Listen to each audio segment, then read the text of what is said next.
Dr. Nadugopal Mukherjee? Yeah. May I start now? Let us start now, sir. Okay. Good morning, one and everyone. Welcome to the International Web Lecture Series hosted by the Department of English of the Christian College. Warm greetings and welcome to the dignitaries, faculty members, research scholars, students, and one and everyone present over here, either on the Google Meet platform or over YouTube or Facebook. We are honored to have among us two eminent personalities, Dr. Ananya Dattagupta, Associate Professor of English, Vishwa Bharati Shantiniketan, and Kunal Basu, the eminent writer whose name itself is an introduction. We have with us our respected principal, Dr. Photik Baron Mondol, and Professor Oyon Mondol, Head of the Department of English, Bakura Christian College. Warmest welcome notes for all over here. May I now request Professor Oyon Mondol, Assistant Professor and Head, Department of English, Bakura Christian College, to deliver the welcome address. Over to you, Professor Mondol.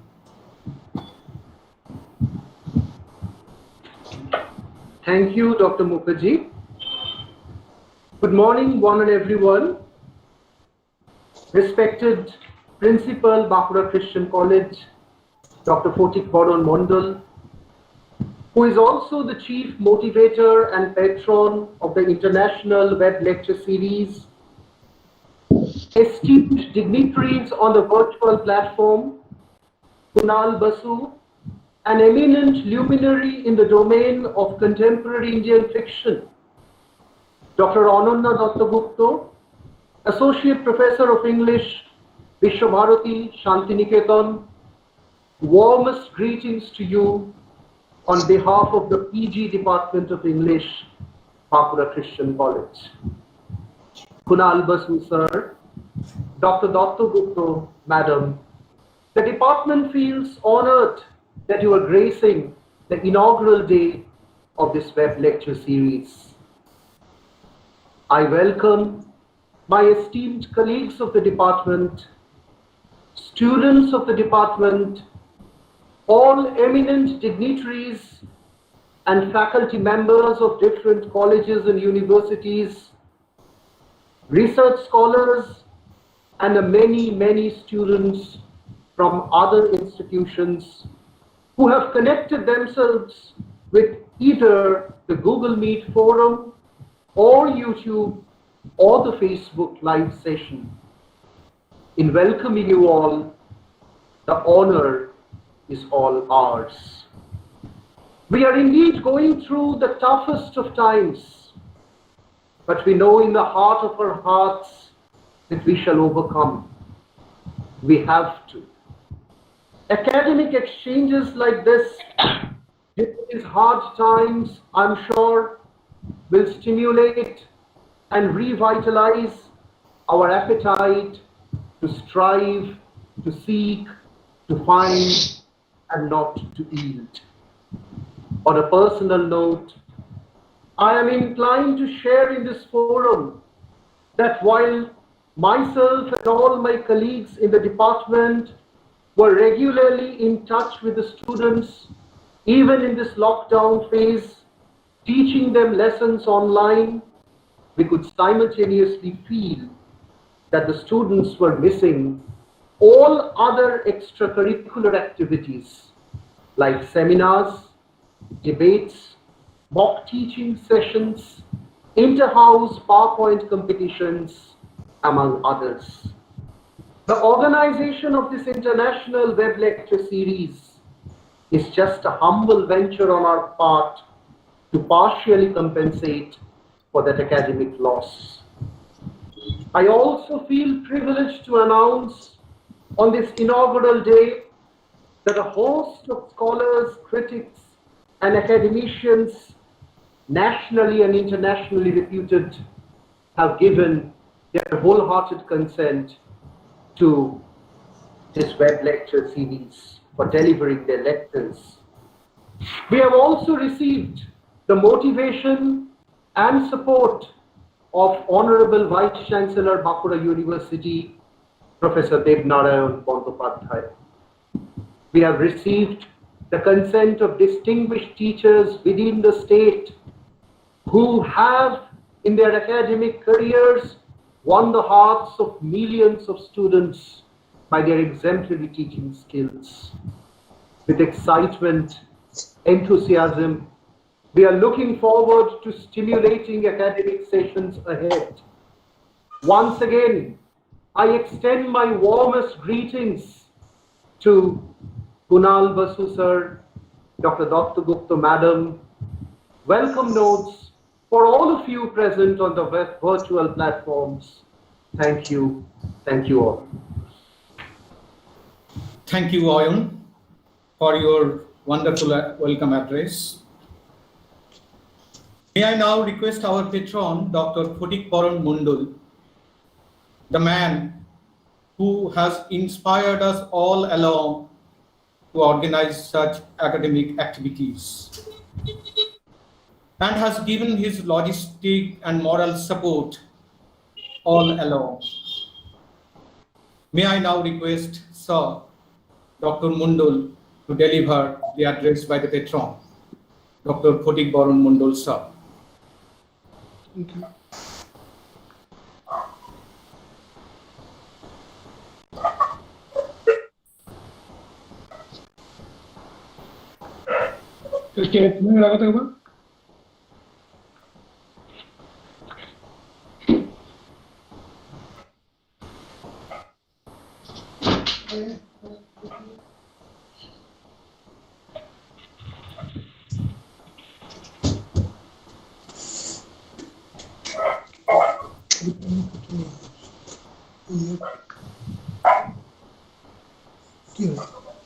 Hello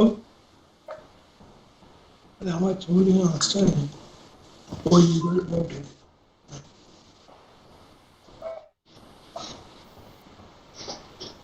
hello Okay, yeah, it is visible and audible also.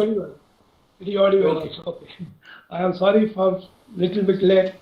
Okay, good morning everybody. I first of all, on behalf of the Bankura Christian College, I would like to extend my welcome to everybody present in the virtual platform. I must appreciate the endeavor taken by the PG Department of English in organizing such an international web lecture series.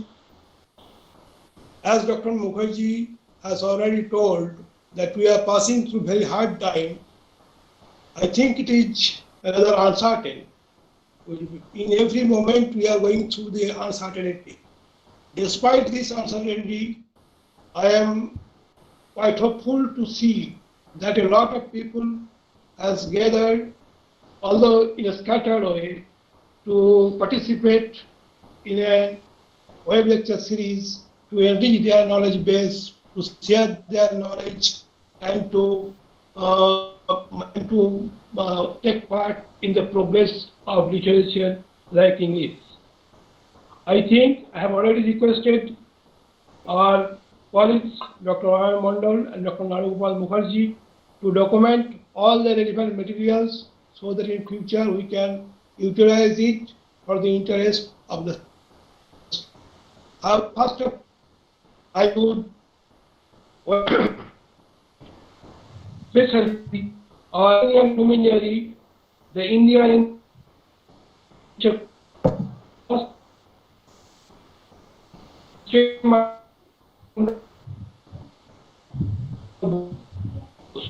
I also welcome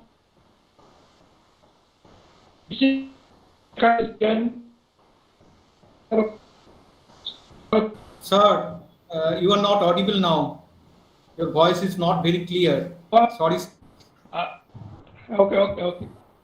I also express my sincere thanks to Dr.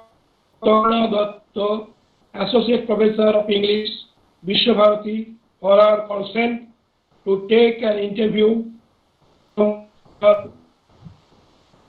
I also hope that international community in the mail has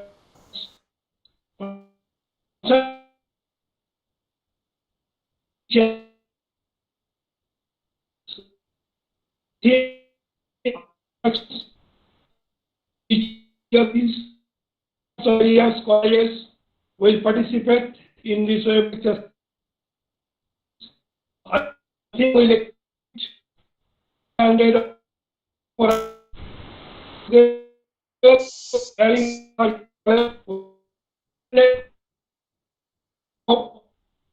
student it was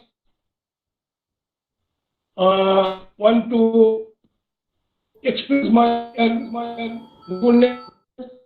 Dr. Jamnagar Bandyopadhyay has decided to give a in the once again of the English department for their wholehearted work to organize such a international website. With these few words, I wish all the best of the seminar. Thank you. Thank you. Thank you, sir. Dr. Photiparaman Mondol, our principal, sir. Because of the poor network connectivity, maybe he was not audible all the time, but he has all his wishes, as he said towards the end of his lecture. He has all the wishes for all of us. And with those words of inspiration, may we now proceed towards the next technical session, that is the interview. Dr. Anunna Datta, before we proceed to the actual interview to be taken by Dr. Anunna Datta, I would like to formally introduce Dr. Anunna Datta. I feel privileged here to introduce Dr. Anunna Datta, Associate Professor in the Department of English and Other Modern European Languages, Vishwabharati, Shantiniketan. She has been teaching there for over 16 years.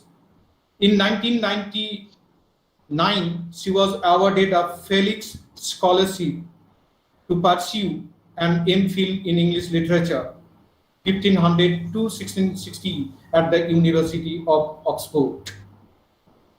She was awarded the degree of MPhil in part for a dissertation on the philosophy of war and peace in Renaissance drama and English writings.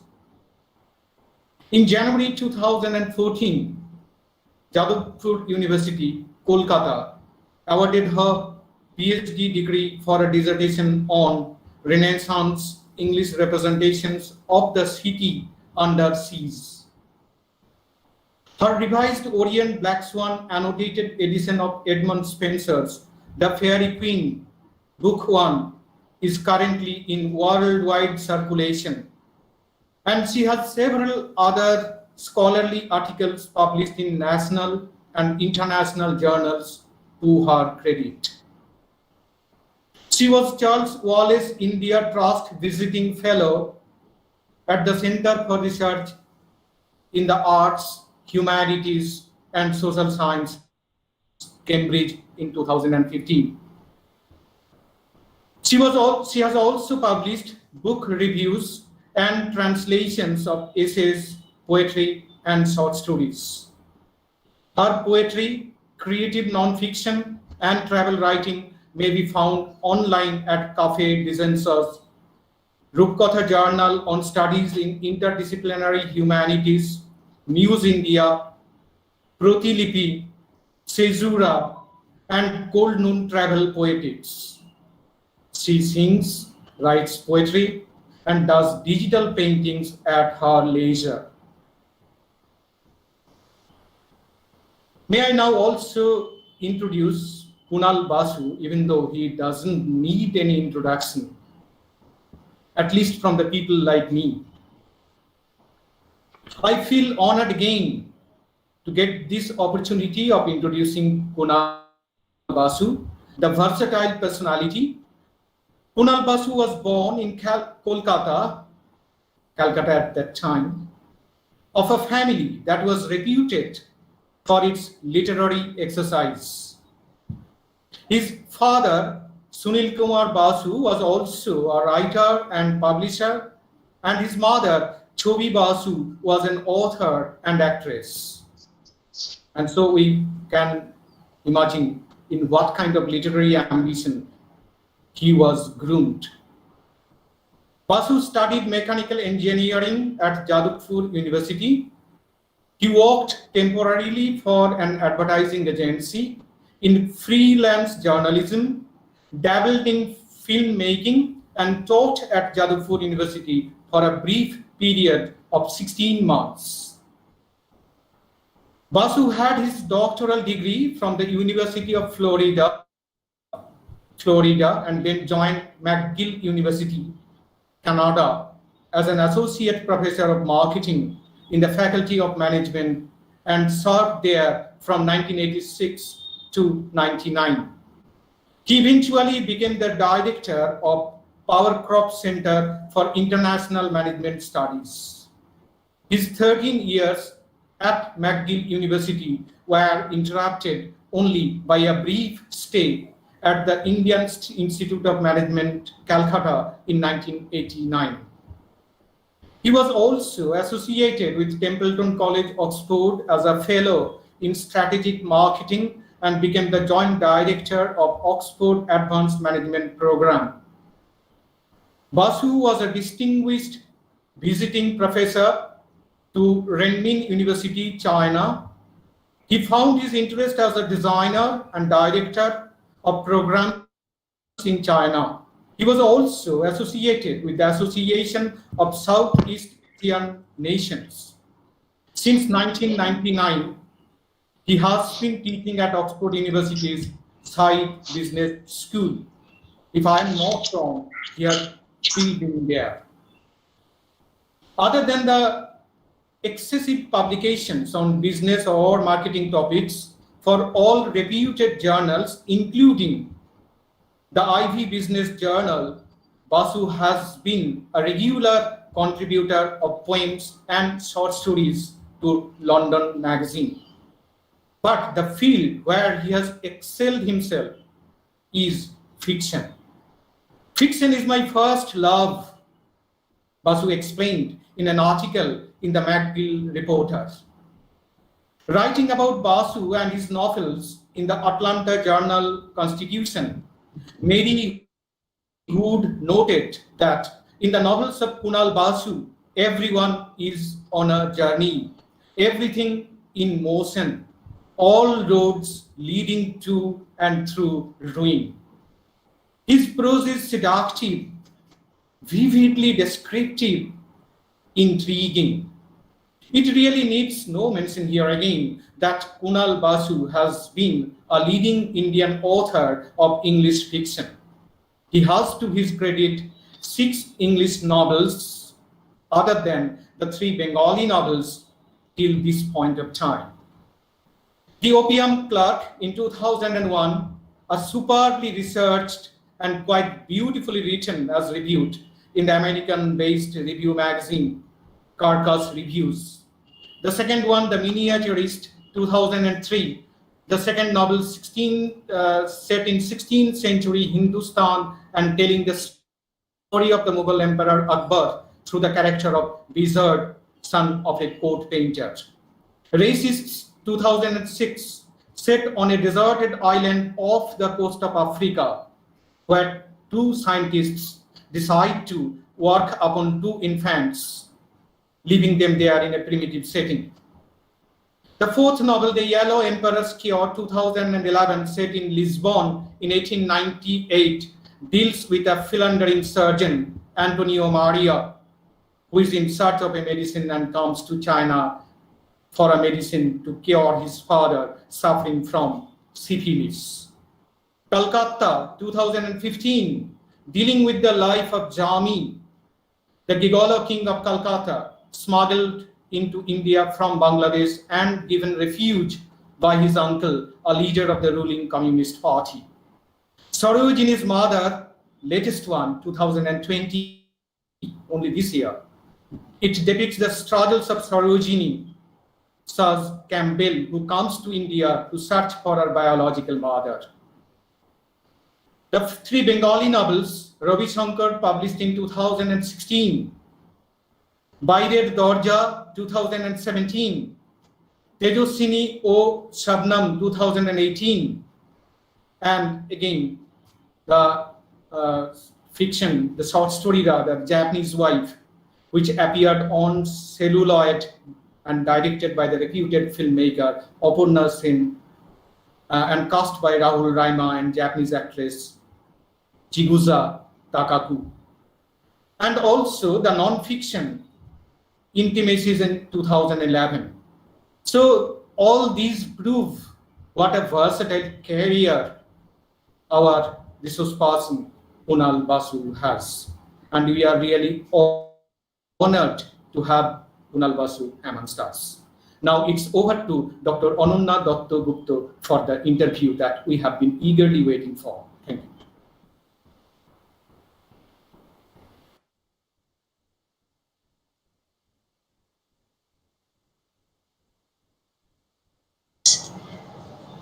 Yeah, am I audible now?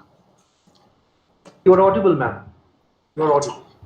So I was going to say I cannot describe in words how honored I feel to be to have been chosen to interview Kunal Basu. I don't think I would be exaggerating in the least if I were to call him a Renaissance man, a myriad-minded man, in the truest Renaissance sense of the term. And at a moment when the arts and literature are in deep crisis, riding pillion on the crisis, swamping the world economically, I think it's a great honor for practitioners and lovers of the arts and literature generally to have such a mind devote itself so with such passion and commitment to literature. So I think it's an extraordinary when a person who could have done so much else and who has done so much else should concentrate with such immersion and immersiveness in literature, in storytelling in particular, and we'll have a great deal to exchange on that subject. We as a collectivity, as a world, would like to thank him. And my thanks and deep gratitude to Makura Christian College to have me here. This is the second time I'm interviewing Kunal Da in a formal capacity, although I'm happy to say that we have had our conversations off and on over email about his books, and I look forward to to the upcoming ones too, but more on that subject later. His latest books have come in for a great deal of laurels and reviewing. So I was, in fact, we were talking about this yesterday over the phone. I would have wanted to take Kunal Da back a little into his earlier novels and see whether they talk to him and how he would like to kind of bring them back into the picture at a time when they seem more topical than ever. And a particular book that we might begin the discussion talking about would be Racists, in view of the appalling, mortifying killing of George Floyd and the protests worldwide that it triggered.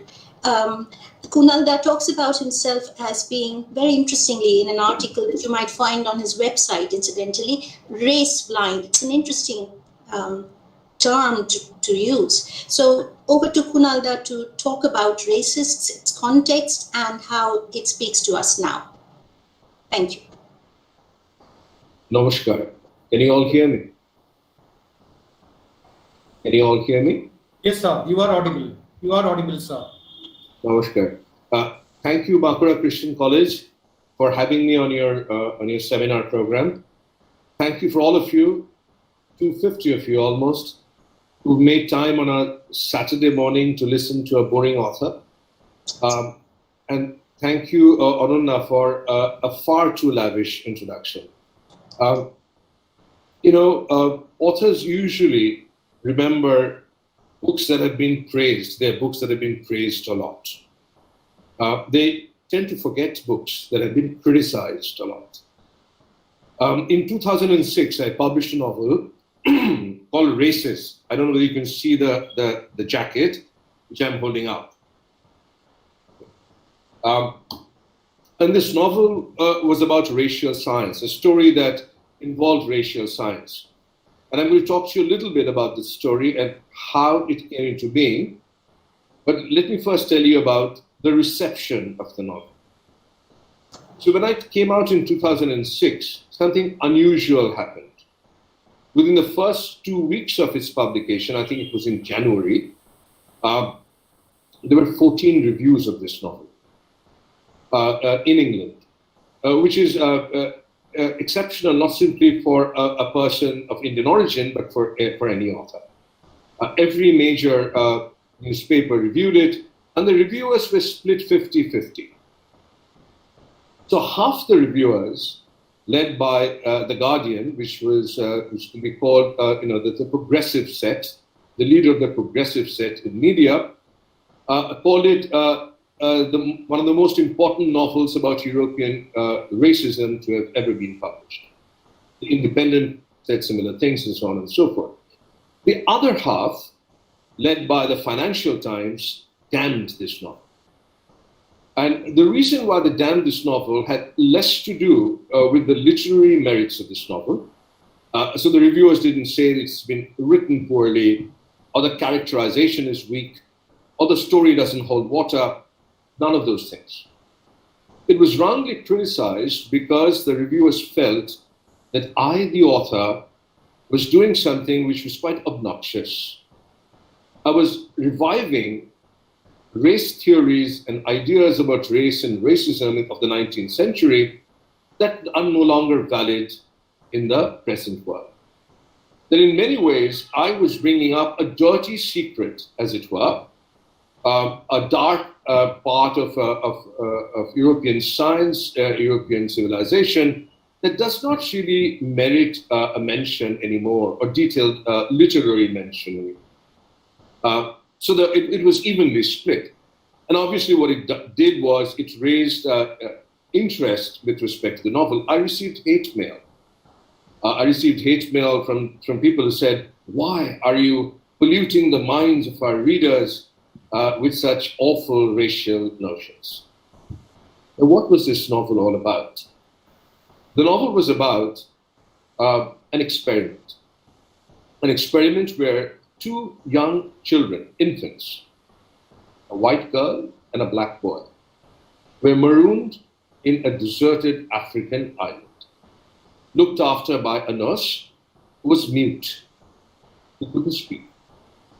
This experiment was conducted by two scientists, a British scientist, Samuel Bates, and his French rival, Jean-Louis Bellavoie. And these two scientists would visit the island periodically and examine the two children, like scientists examining rats in a study. What were they looking for? They were looking to see which of the two children turns out to be the superior of the two, more intelligent, wiser, the more evolved. The notion was the white child would triumph over the black child. Why was this experiment conducted? Because the focus of 19th century biological sciences in Europe, including the United Kingdom, was how can we explain the puzzle of human variation? Why are human beings different from each other? Why is white, white, black, black, brown, brown? Why are men different from women? And the science that explored the differences between human beings was the science of racial variation, racial science. And racial scientists believed that human beings are different in where it matters the most. In other words, in their brains. So the European's brain is superior to an African's brain, is superior to an Asian's brain. A man's brain is superior to a woman's brain. Now remember, this was not cocktail party conversation. This was not casual speak. It was the established science of the times. Just as we today talk about genetics and we say, what explains the difference between South Asians and Europeans? Maybe it is in their genes. In those days, the 19th century, scientists said, what differentiates Africans from Europeans? Well, it's the size of their cranium. The European cranium is superior to the African cranium. That's what it was believed. Okay. So in a sense, science provided the legitimization, provided the validation for racism. It actually made people believe, Europeans believe, that they were indeed superior to all the colonized people in Africa, in Asia, the Native Americans, North and South America. Why could they colonize all these lands? Is because they as a race were superior. And strangely enough, 19th century racial science is no longer valid. In scientific terms, it's no longer valid. Today, researchers or scientists will not measure the skulls of human beings and come up with a classification of superiority and inferiority. But the damage of racial science stays with us, remains with us till today, particularly in Europe, where the notion, the notion that is seeped into the psychology in terms of the collective consciousness of white Europeans is science has legitimized their superiority. And thus you see manifestations in terms of all the movements that you see today, that we all see today in terms of Black Lives Matter, in terms of bringing down the Cecil Rhodes statue in Oxford, that both Anand and I have passed by several times during our stay in Oxford.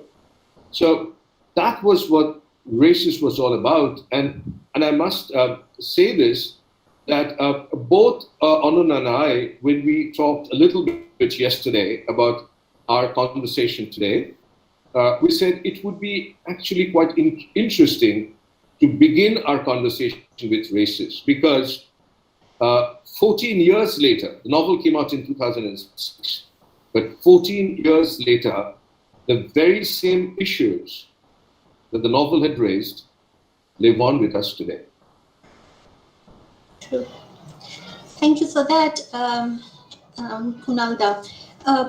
Must have been extremely courageous, or I wanted to ask whether it was what kind of an experience it was writing about racism whilst, as it were, living and working in a Western university town, and a premier one at that.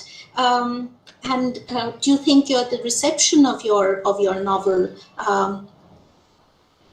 inflected your response to the entire experience? That's one. And the other grey area, you see, the violent protests that the event has witnessed, has sometimes kind of transgressed into vandalism. So do you think probably would be a good question to ask at a very important juncture, what kind of protest does literature offer? What exactly constitutes for you the best mode of resistance, the most conscientious mode of resistance? Thank you. It's a fascinating question, and I'll tell you why. But to go back to the first question, you see, I've said this before, and I've gotten into some trouble saying what I'm about to say now. You see, personally, I'm race blind. I've spent a very long time in the United States of America as a student. I have taught for 13 years in Canada, in French Canada, in Quebec, in Montreal, and I lived for more than 20 years in Oxford. Now, all of these countries are predominantly white countries. It is true that people from other races do live in other ethnicities, I should say, do live in all of these countries. And the United States has a very, very substantial African-American population and Hispanic population, but these are predominantly white countries. But my upbringing, my growing up years in India were dramatically free of prejudice. And the kind of family I grew up in, there was no hint of prejudice with regard to race, with regard to caste, with regard to religion, with regard to gender. So I'm personally race blind. I don't look at a person and say, a white person, a Spanish, a Latino. I don't do that. Now, in England, when I came to England as an academic, as a senior academic in Oxford, I did encounter racism, but it was not the variety of racism that you see on the streets. It was not people shouting insults at each other. It was a very civilized racism.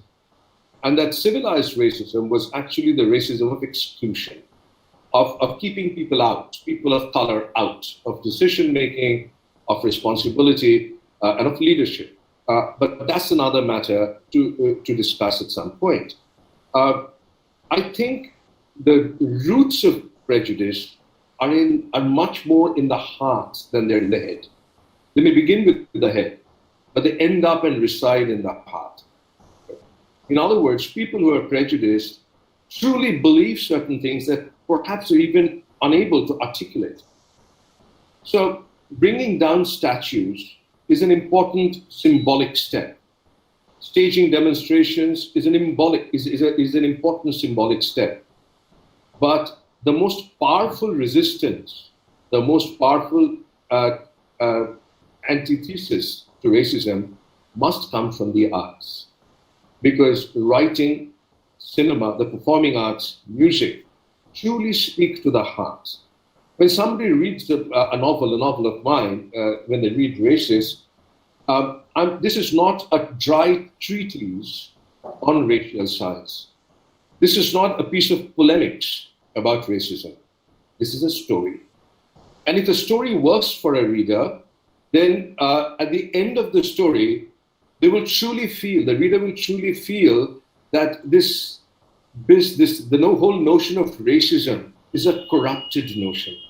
It's a notion that has been created by human beings for their own purpose, by certain human beings for their own advantage. And they would learn this not simply intellectually, but they would also feel it in their hearts, if the story has worked. And that was my challenge as a writer. I was not trying to write an academic article or an essay about the evils of racial science, the evils of racism. Other people are far more qualified to do that. I wanted to write a novel because I felt that the arts speak most directly to our deeper thoughts, to our deeper prejudices. And it is the same for prejudices against caste, against religion, against women that we experience in our country. And lots of great books have been written, lots of great pieces of nonfiction have been written, but it's important for writers, for filmmakers, for people who do theater, musicians, to actually create works, artistic works, and that is the kind of resistance, that's the kind of protest that I believe has the power to bring about lasting change. Thank you. So that was really encouraging, and I guess it gives a deeper meaning to the exercise of this interview in the context. I just briefly wanted to bring in the Human Genome Project as a perhaps science opening up the possibilities of negating racism and racialist discourses alongside the arts and literature speaking out for inclusiveness. So the whole idea of we going back to ancestors who are totally racially different from us. I guess science also has the right kind of science is perhaps a point to make. But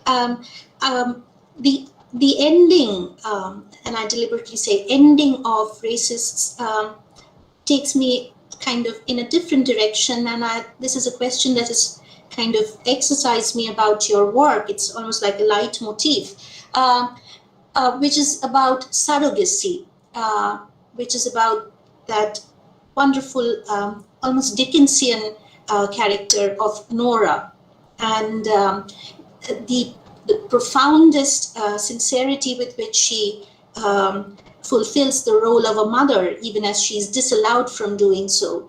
And how over and over again in your works, and I guess that's also a connecting link between Racists and Sarojini's mother, you come back to the idea of surrogacy. Surrogacy not just as mother, but surrogacy as a companion in questing, in journeying, as one looks for, as your protagonists go looking for their roots. So it's about, in a way, your novels are kind of embedded in this idea of empathy across boundaries, across frontiers, and people reaching out to other people as surrogate friends and surrogate mothers and so on. So would you have a point on that? You know, a few years back, I was giving a talk in a literary festival somewhere in England, I forget where. And there was a journalist in the audience who said, you know, Kunal, many of your novels have orphans as characters. Why do you have so many orphans? Were you an orphan? And I said, no, I wasn't an orphan. I was very lucky. I had very loving parents. But this, maybe deep down, psychologically within myself, I bleed for the orphan. I bleed for the orphan in the sense that people, it's quite reasonable for parents to love their biological children, for families to love each other. There's a lot and lots of stuff that is written and portrayed about families loving other family members, being reunited with their family members. All of that is great. All of that is fine. But what actually intrigues me a lot is the great human capacity to love someone who's not of one's own ilk, to love somebody who is not of my blood, to love somebody who is very different from me, who speaks a different language, is of a different religion, is from a different part of the world. And time and again, humanity manifests itself by giving us these startling examples of how we are able to go beyond our skin, as it were, and embrace and empathize with the lives of others. And I think this is something which may have been a part of my growing up years. Both my parents, as Professor Owen Mundell mentioned in his introduction, were literateurs, but they were also activists, both my father and my mother. And they cared deeply for the human condition, for society, and did not limit themselves purely to the library that you see behind me, this wonderful library which I've inherited from them. They actually wanted to make a difference in people's lives, people who were unrelated to them. And I think this might be an amoeba that I carry in my brain, which manifests in different pieces of writing.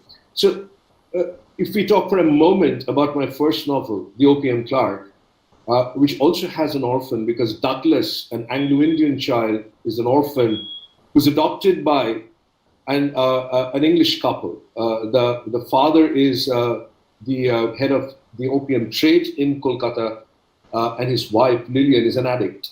And they adopt this Anglo-Indian child who was an orphan. But when they return to England, they abandon him in India. So he becomes an orphan again as an adult. Okay. And in this novel, there is a line which now comes to my mind as we talk about this, where the key protagonist, Hiranyagarbha Chakraborty, Hiran, is talking to his friend Vinny. And Vinny is a flippant guy, you know. He is a happy-go-lucky, and he doesn't really manifest a deep side of himself thus far in the novel. And at a point of the novel, Huron asks Vinny, look, if there was one wish you wanted fulfilled, what would that be? If you had just one wish, what would that be? And Vinny, the flippant Vinny, the happy-go-lucky Vinny, pauses for a moment, thinks and says, I would want every child to have a father and a mother. Something Sorry? Something about the name named him Yes. Yes. Yeah. I couldn't, the voice got a bit garbled, so I couldn't catch the line. Echoing. I see. Now I can hear you. I can hear you. Kindly mute your headphone, madam. Or a earphone, if you like. I can hear you now. I'm using a desktop. I'm not sure I have. You are audible now. I'm trying using a earphone. But I did mention the name on the archetype Yeah. and how it makes the point journey. Yeah. So Hiranyagarbha Chakraborty is a posthumous child. This is, of course, my first novel, The Opium Clerk, which came out in 2001. And Hiranyagarbha's father was trampled upon by British forces, by English forces, accidentally, and he dies. And when he's born, he's named Hiranyagarbha by his family priest. And his mother, Sharala Devi, says, I don't know that name. Whose God is he? Whose God is Hiranyagarbha? And then the priest says, he's the unknown God, the one born of a golden womb. Okay? And I think metaphorically, in many of my novels, I've been telling the story of Hiranyagarbha, the person born of a golden womb, the womb of humanity. And sometimes the person born of the womb of humanity is nurtured with love and care, as I was. And sometimes the child from the golden womb is abandoned, is neglected, and other people, other human beings unrelated to them, then take up the challenge, take up the role of bringing them into this world. Yes. Compassion for children in your work. And I've been struck by it. So, given the context, the empathy that you talk about, the reaching out that you talk about, I just wanted to bring in our the ongoing global crisis of COVID-19 and how we have to treat and withdraw into a very narrow understanding of what constitutes a family unit. So do you think the virus Nari has pointed out, it poses a threat to human values, humanist value? This is a really tough one, I have to say. A lot is being discussed about the pandemic, not simply in terms of the biology and the physiology of the pandemic, but the history of it, sociology of it, and also many literary works that have talked about, discussed pandemics. Camus' Plague has come back into reckoning in a very big way. The honest answer is I don't know. We are at a point of transition where there's a threat that we face collectively as humanity. And when we face a threat collectively, it generates individual responses, community responses, national responses, cultural responses, and all of those don't necessarily converge at a certain point. It is easy to say that, since all of humanity is facing the virus, it will bring us all together. Maybe it will. Maybe it won't. Maybe if it would lead to greater rifts within humanity, and the survival instincts of particular groups will attempt to dominate that of others. What is assured, I think, is that it will showcase the best and the worst that we can bring to this world as human beings. Because nothing better than a crisis, and a crisis of these proportions, actually bring forward our thoughts, our emotions, our knowledge, and our prejudices, and everything that make up the human being. And perhaps that's what we're going to see played out. Now, because I'm a fiction writer, the question that I ask myself is, will the experience of the pandemic, when it's over, and hopefully it will be over soon, actually make readers all around the world, because they've been seeing news, they've been seeing reports from around the world, make them in some ways more cosmopolitan in their tastes. In other words, be open, make them more open to reading about stories which are set in other cultures, in other parts of the world. Okay? And I would certainly hope so. Because as you mentioned in your question, we have a tendency, we meaning all human beings, we have a tendency to fall back into our respective niches. And they're not all niches of defined by our nationality. It will be niches defined by subcultures. So Bengalis can lapse back into their Bengali niche, and the Marathis in their Marathi niches, and even communities within Bengalis can find their own comfort zones and become very well settled in their comfort zones. I think that's quite an universal tendency among human beings.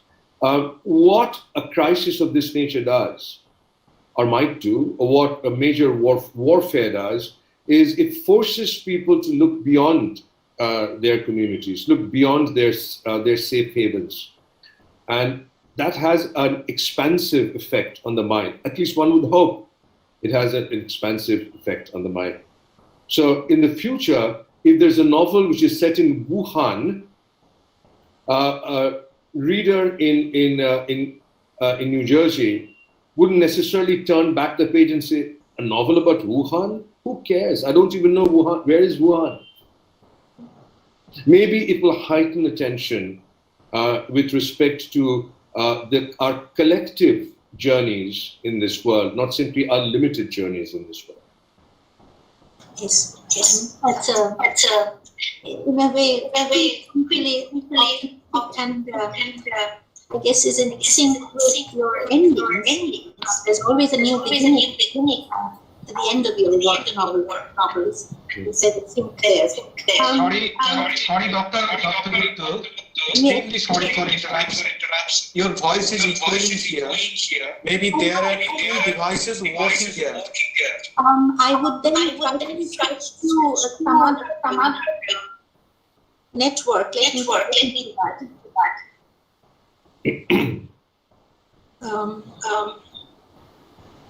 Madam, are you walking with two devices? Sorry? Are you walking with two devices? Apart from your desktop, there's the other device? Well, I've just switched to my mobile hotspot. It was not operative until now. Do you want me to switch to my hotspot connection just to avoid echo? Ma'am, if you could give a try to that. Yes, I'll try and do that. Sorry for the trouble.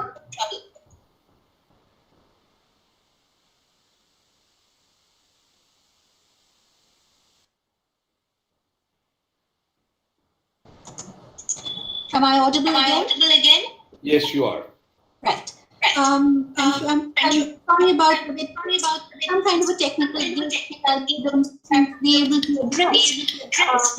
I only hope I'll be audible on jar if I can connect. I wanted to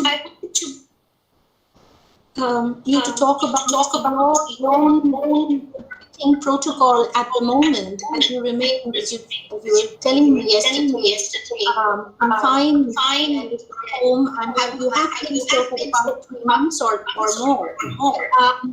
And so, you have recently moved back to Kolkata, the change of local as writer, and you're also writing not parallelly with the that you enjoy as a dyed in the wool Calcuttan.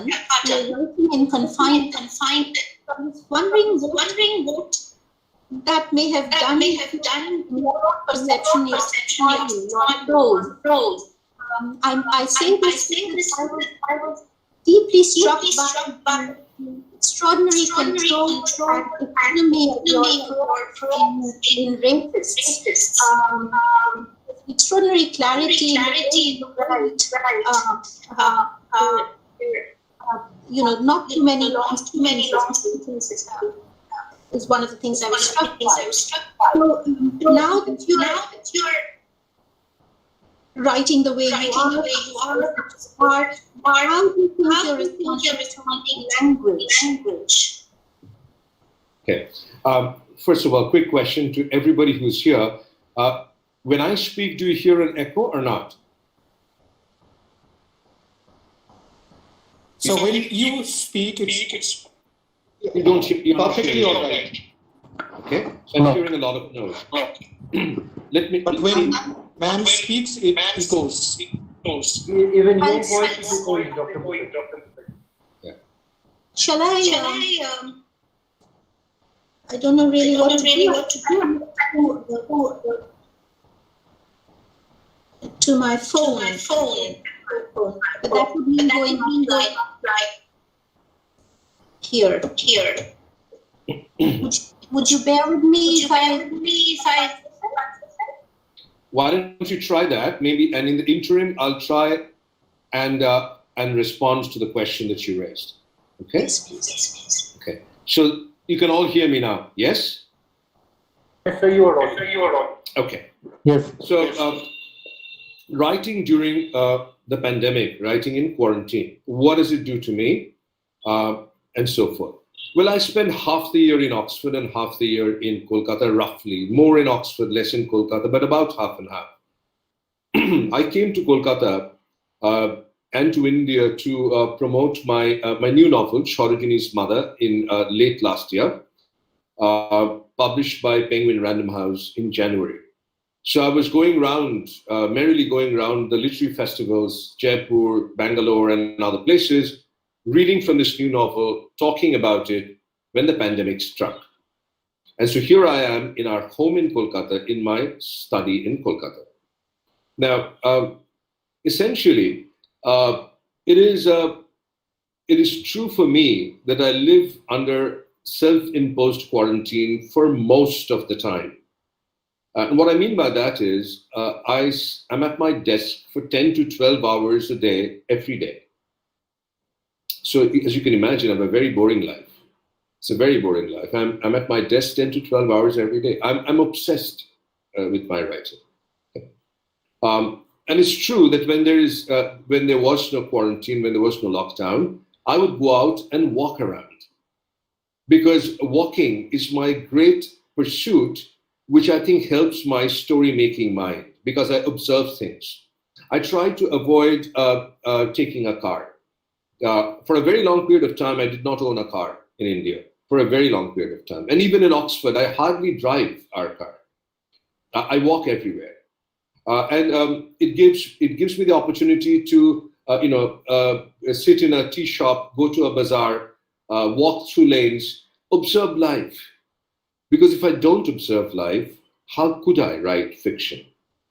So that has been my method, not simply my writing method, but my life method. If I have to thrive as a writer, I need to live within society in a way that I can touch, smell, feel it, every breath of it, so that I can make something out of it, so that I can write a story out of it. Something will happen in my mind when I observe things. That's how I've lived. But having said that, most of the time during the day, I'm at my desk. So the quarantine and the lockdown, when it happened, did not actually disrupt my schedule in any significant way. And it hasn't. Okay? Even today, I'm taking a break from my writing to be in this conversation with you, which I welcome. But as soon as this conversation finishes, I go back to writing the novel that I'm writing now. And that's what I would do through to a very long, to late hours of the night, okay, with occasional breaks. Okay. So has the quarantine and the pandemic upset my writing rhythm? I don't think it has. But has it had an effect? I think it has in a certain way. You see, when we are in a normal situation, in other words, we are not constricted, then we look for the impulses of life, at least a lot of the impulses of life, outside of us.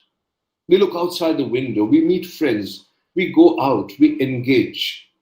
And this engagement gives us certain kinds of impetus. But when we are locked in, then all of this needs to come from inside us. Okay.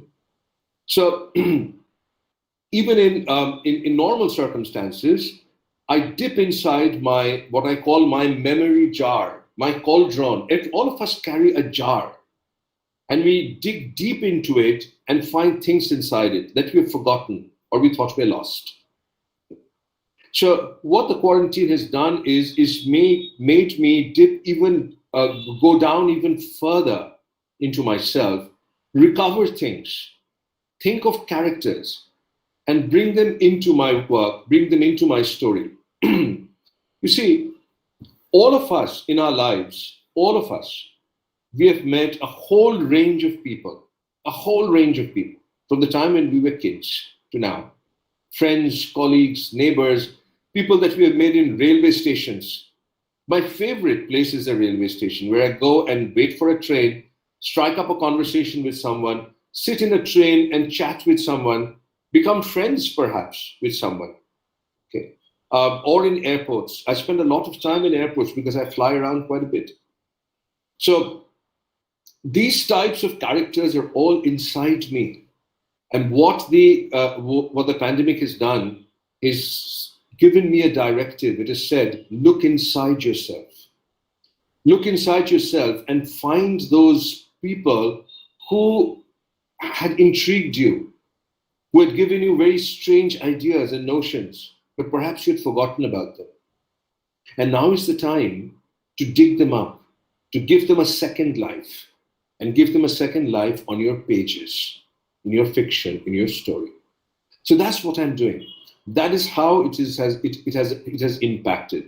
Now, this particular novel of mine, as opposed to the last two, Sarojini's Mother and Calcutta, are both Kolkata novels. In other words, they're set in Kolkata, and where Kolkata is a very significant character in the novel.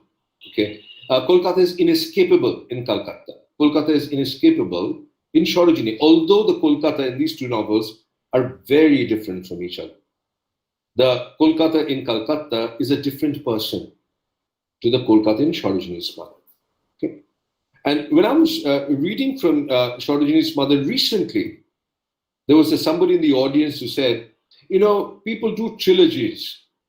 Satyajit Ray has a trilogy, different people have trilogies. So why don't you do a Kolkata trilogy and write another novel where Kolkata is another character, substantially set in Kolkata?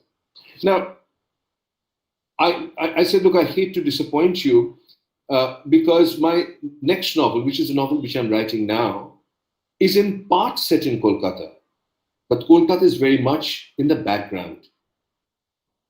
Kolkata is very much in the backdrop. Okay? Kolkata doesn't burst through the pages and make its presence felt as much as it did in Calcutta, as much as it did in Sarojini's Mother. So in this particular novel, the inability to go out into the streets of Kolkata, to revisit parts of Kolkata, okay, has not been a detriment, has not acted as a detriment. If I were writing Calcutta at this time, if I were writing Calcutta, I would be desperate to go out. I'd be desperate to go out to Zakaria Street, to Chitpur, okay, to the back alleys of Sadar Street, if you know Kolkata, that is, near the Indian Museum area, Chorungi. Okay, I'd be bursting to go out there and walk through the streets at night and had the impetus for my writing. Fortunately, luckily, this particular novel does not call for Calcutta or Kolkata or Calcutta to be a character. It is simply a backdrop. Okay. So, in a way, that has worked out for me in terms of writing this novel. Now, is Ananya back? Is back. So, if Ananya would want to persevere more with questions.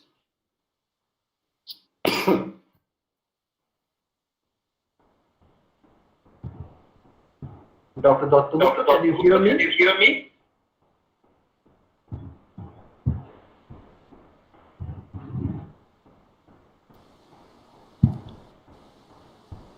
Can you see me and hear me now? I can hear you perfectly.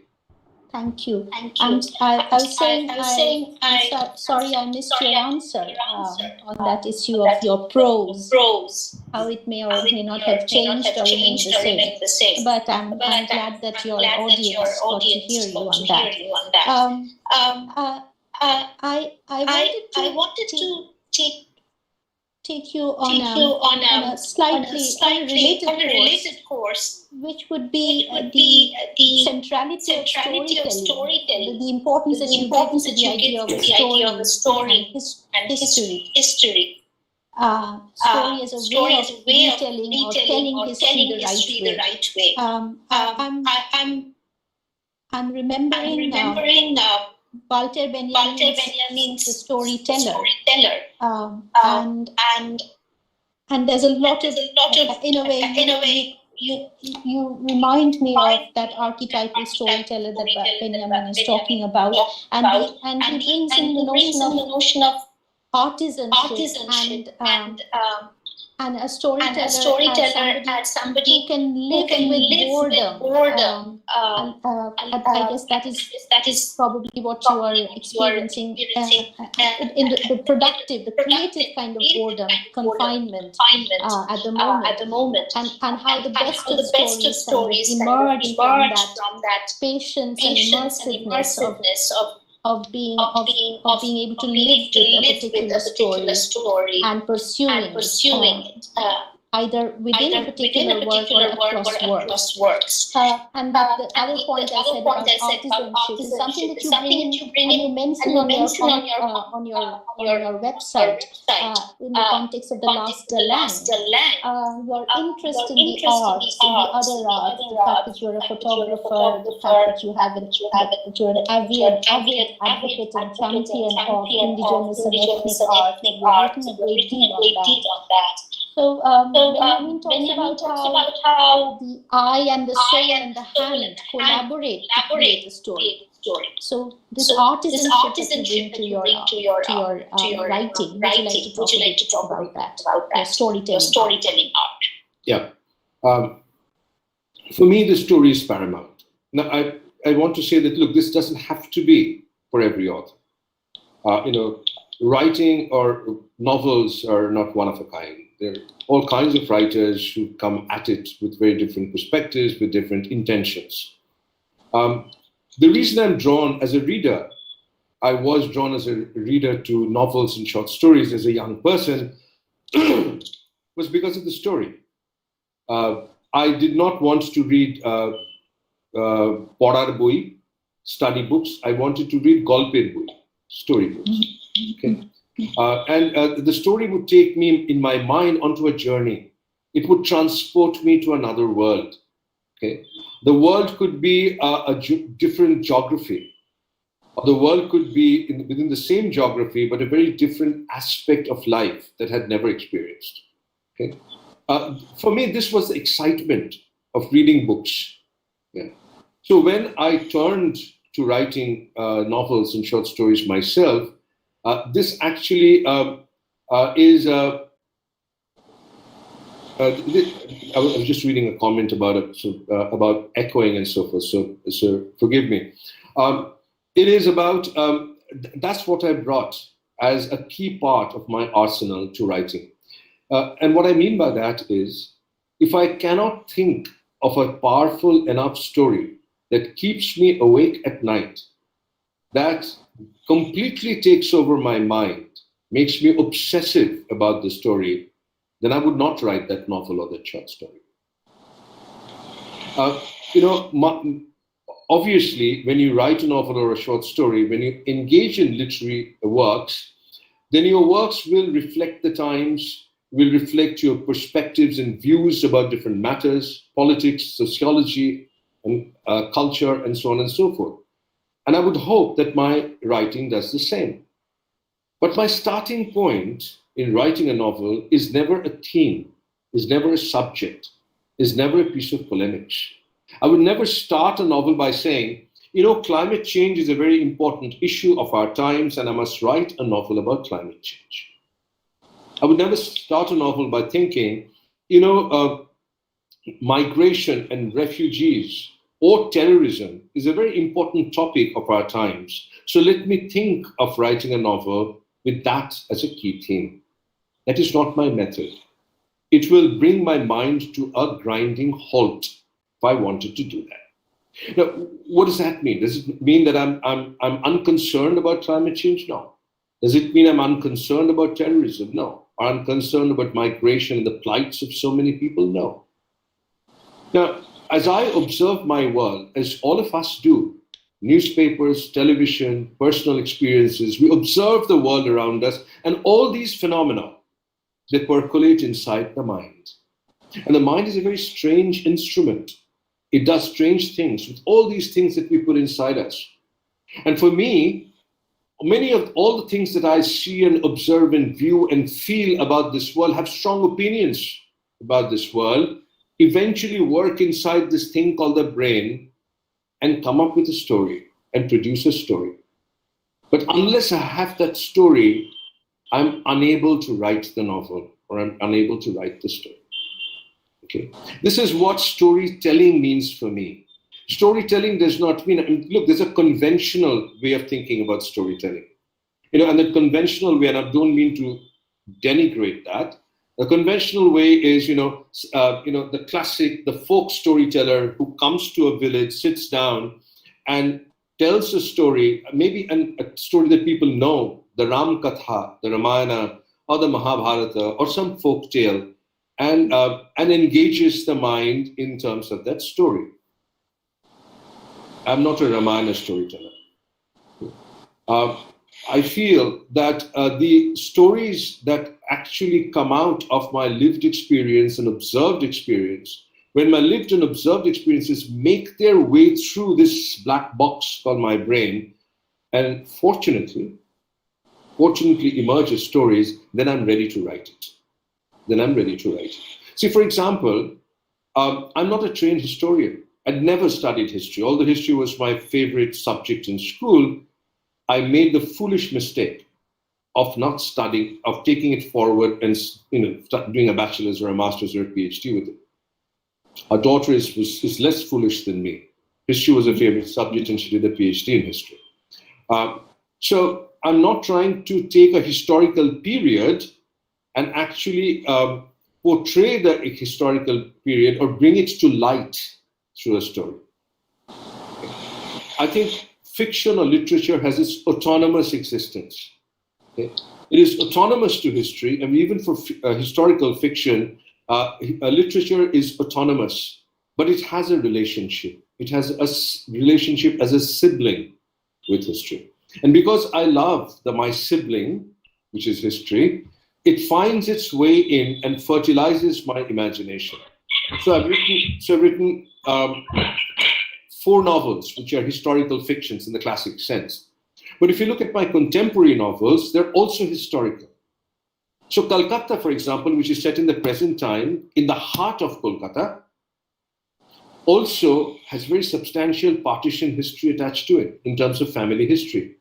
Jamshed Alam came to Calcutta because his grandparents fled India during the violent riots of 1946-47.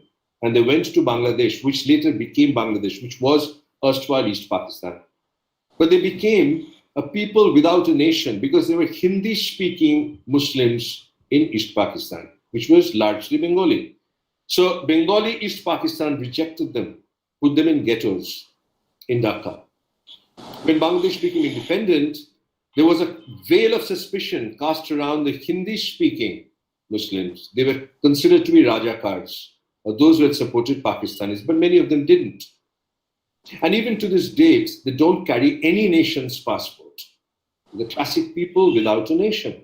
And Jami is smuggled into Kolkata by his parents, who descended from the refugees who had fled Bihar 46-47. So although it's a contemporary novel, I bring in the roots of history.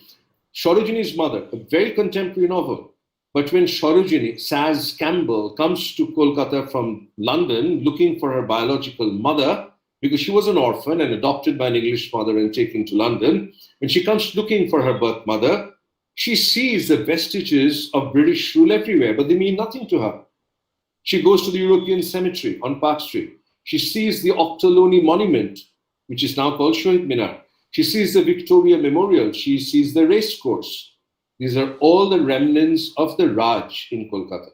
Now, she's come from England, but she actually is not very familiar with all of this. So this is a history which is not in her mind, which is in the city. So I think my favorite sibling, which is history, manages to find its way into my novels, even though they are contemporary novels. And of course, in my Bengali writing as well, in Ravi Shankar, there's more contemporary history, the history of the Nakshal movement of the 70s, which I lived through in my college years. Thank you for that. So what you're talking about is an organic, more a kind of imagined creative engagement with history through storytelling, as opposed to a kind of more enlightened demarcation of the two spaces and trying to force a and forge a link between artificially. On that subject again, how would you if at all distinguish between your short stories and your novels in terms of how you engage with these two forms? I'm not necessarily trying to posit a quarrel between the two. By no means. There's a lot of intertextuality. I was going through the Japanese wife collection. I was again completely struck by the extraordinary. It's a prodigious text and travel in citizenship of the world. You literally travel the whole world in that small collection of short stories. There's Tiananmen Square event. There's so much of the world in the world's history packed into that paperback volume.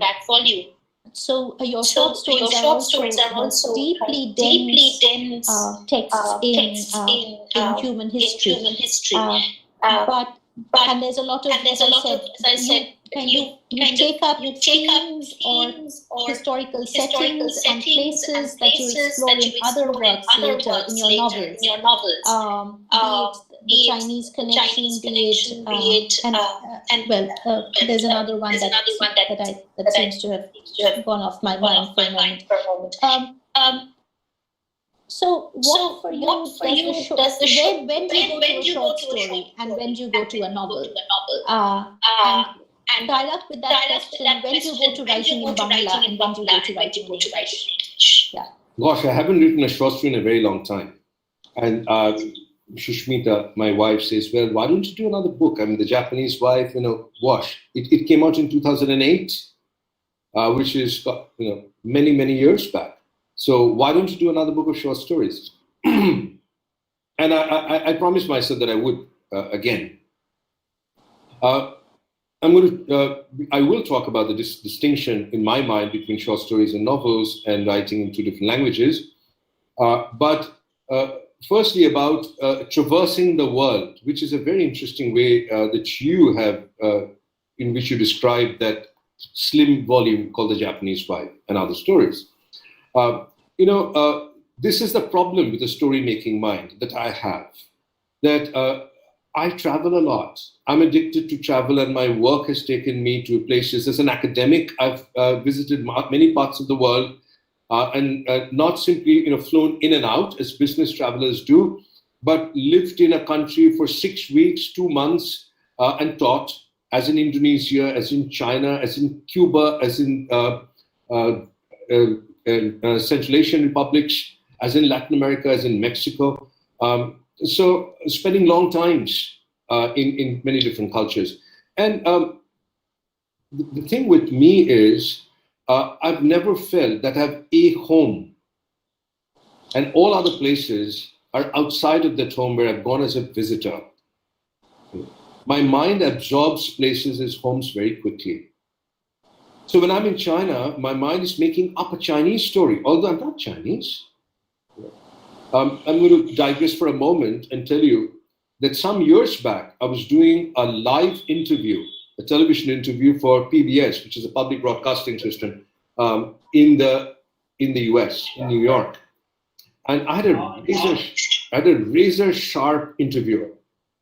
And this interviewer was asking me all kinds of questions and putting me in a spot. And he said, "Look, Mr. Basu, you've written a novel about China, the opium clerk, but you're not Chinese." I said, "No." "You've written a novel called The Miniaturist, which is set in the world of Akbar, but you're not a Muslim." I said, "No." "And you've written a novel called Racist, which is about European racism, and you're not even white." I said, "No, I'm not here, I'm not white." And he says, "Well, do you own this world? Do you own this world?" And on the spot, I had to think of an answer. And the answer, fortunately, that I thought of was not a glib answer, but something which I honestly feel even to this day. And I said, "I own this world by my imagination. If I can imagine myself in China, if I can imagine a story happening in China, I'm a Chinese. If I can imagine, so friends, my Australian friends would tell me, 'So when are you going to become an Australian?' I said, 'Look, I haven't thought of a story which is set in Australia yet, but if I do, then you'll see me spending a lot of time in Australia, which is what I do.' So the Japanese Wife collection in many ways embodies this really schizophrenic Kunal Basu, who is everywhere in his mind, in his imagination. Now, short stories and novels. Gabriel Garcia Marquez was once asked, is there a distinction between short stories and novels? It's actually not. In a short story, you do exactly the same thing that you do in a novel. You think of how you start, how you end, who are your characters, what are the main critical events that happen, what are the crisis points of the story, except that in a short story, you have to make them happen in a very short, or a shorter duration than in a novel. Yeah. The novel gives you some flex, some laxity. You can take your time. In a short story, you can't take your time, which is by and large true. To formulate a short story in my mind, it needs to evoke, and I'm trying to answer this question now more directly, Ananda. It requires the same amount of passionate preparation as I'm writing a novel. I need to feel as engaged with that short story as I do when I'm writing a novel, although I know it's going to take less time. Okay, and I will have fewer pages to devote to it than I would to a novel. I need to feel the same kind of excitement, and I do almost the same amount of research. So I'm giving you an example now. There's a story in the Japanese Wife collection which is called Tiger, Tiger. Okay. This is a story which is set in the Sundarbans.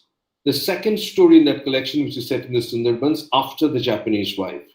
And it's a story about poachers.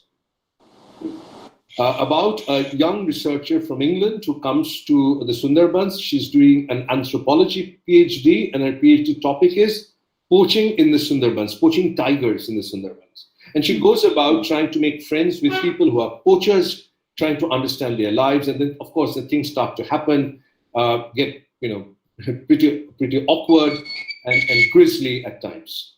Okay, that was the story that I wanted to write. And I spent a very long time reading up about poaching, psychology of poachers, the economics of poaching, where do things end up after poaching, the whole politics of poaching, the sociology, and at times I felt, well, the kind of information that I have gathered as a result of this, I could possibly write a novel out of it. But somehow, and this is a very difficult thing to explain in words, when I think of a story, I see a shape of the story. I visually see a shape of the story. Okay?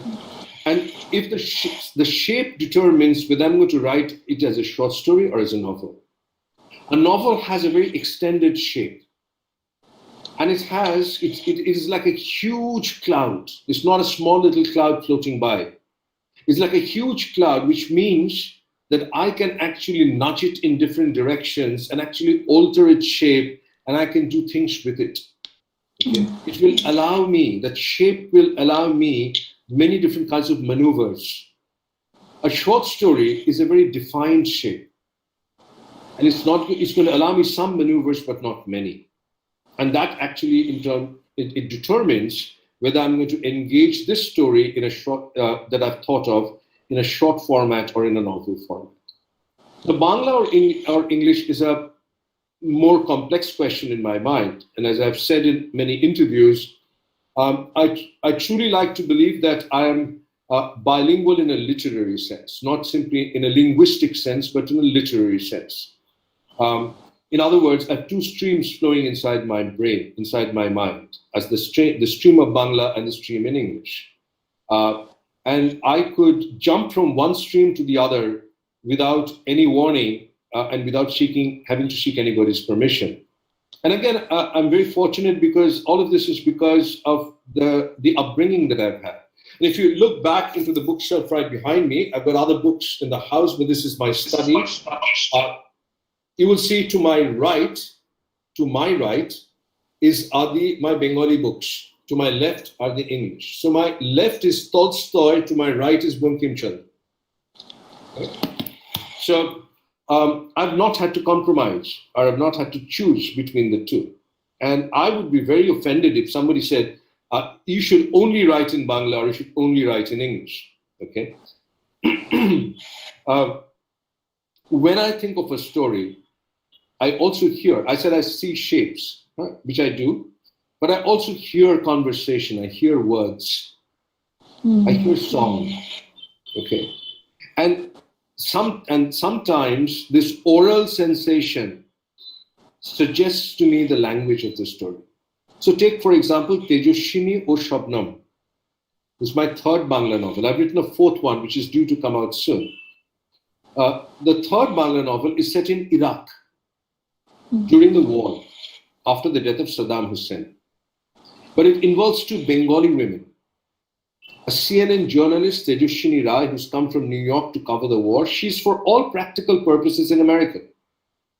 She was born in India, but she grew up in America, an NRI. The other woman is a trafficked woman from the Sundarbans, a prostitute.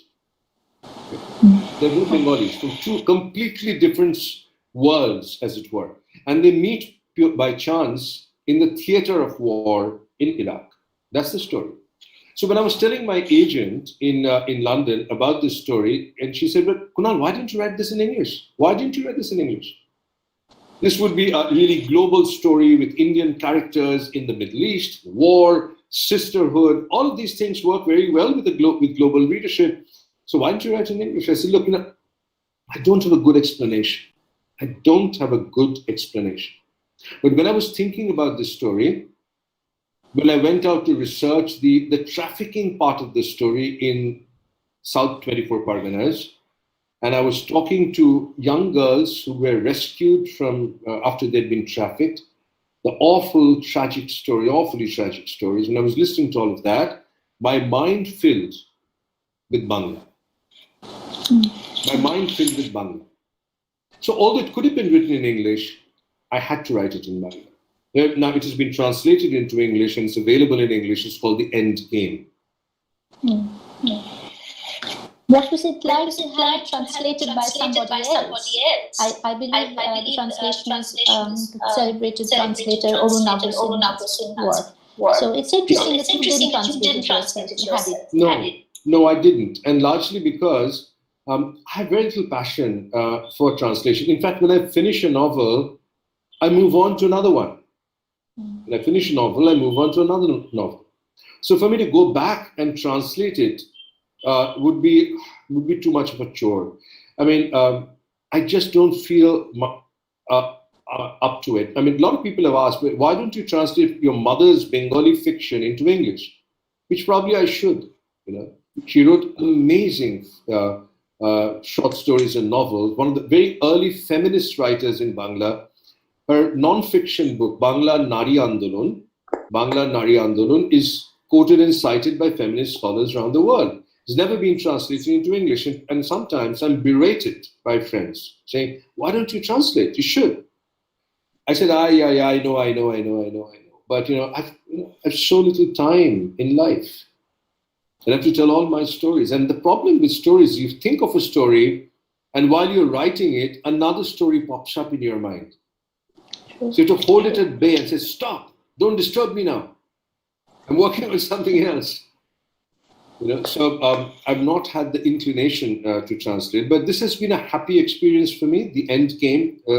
Tejashini Shabnam is being translated into Oriya as we speak, and from somebody who's from your university, Aruna, from Vishwabharati. Good to know. Yeah, and it's due to be out fairly soon. I think as soon as lockdown conditions are relaxed. Deoli Books will publish it in Oriya, and so it is. I think it's also going to be soon translated in Malayalam and in a few other Indian languages as well. That's great to know. Two more major questions, as it were. One would be about disease, and very interestingly, you talk about the threat of plague on breaking out on board the ship in racists. Your Yellow Emperor's Cure is also about disease in the sense that it takes off where the doctor's son chooses to travel out of Lisboa looking for cure for syphilis, his father's condition. And there's talk of plague, again, an oversight, and another text, of course, as well. What would your position be on this, on epidemiological crises, and what you relate with the idea of disease, and particularly epidemic or pandemic, given that it does come up once in a while as a context or as a threat in your works? Okay. Now, I had muted my microphone while Aruna was speaking. Was that better? Yes, sir. Yes, sir. That solves the problem. Good. Okay. Now, I have this strange obsession with history of medicine and disease, I have to confess. And for example, the Opium Clerk. I mean, when I was writing the Opium Clerk, I used to spend a lot of time in the medical library trying to understand the physiological effects of consuming opium. What happens to the opium addict? Okay.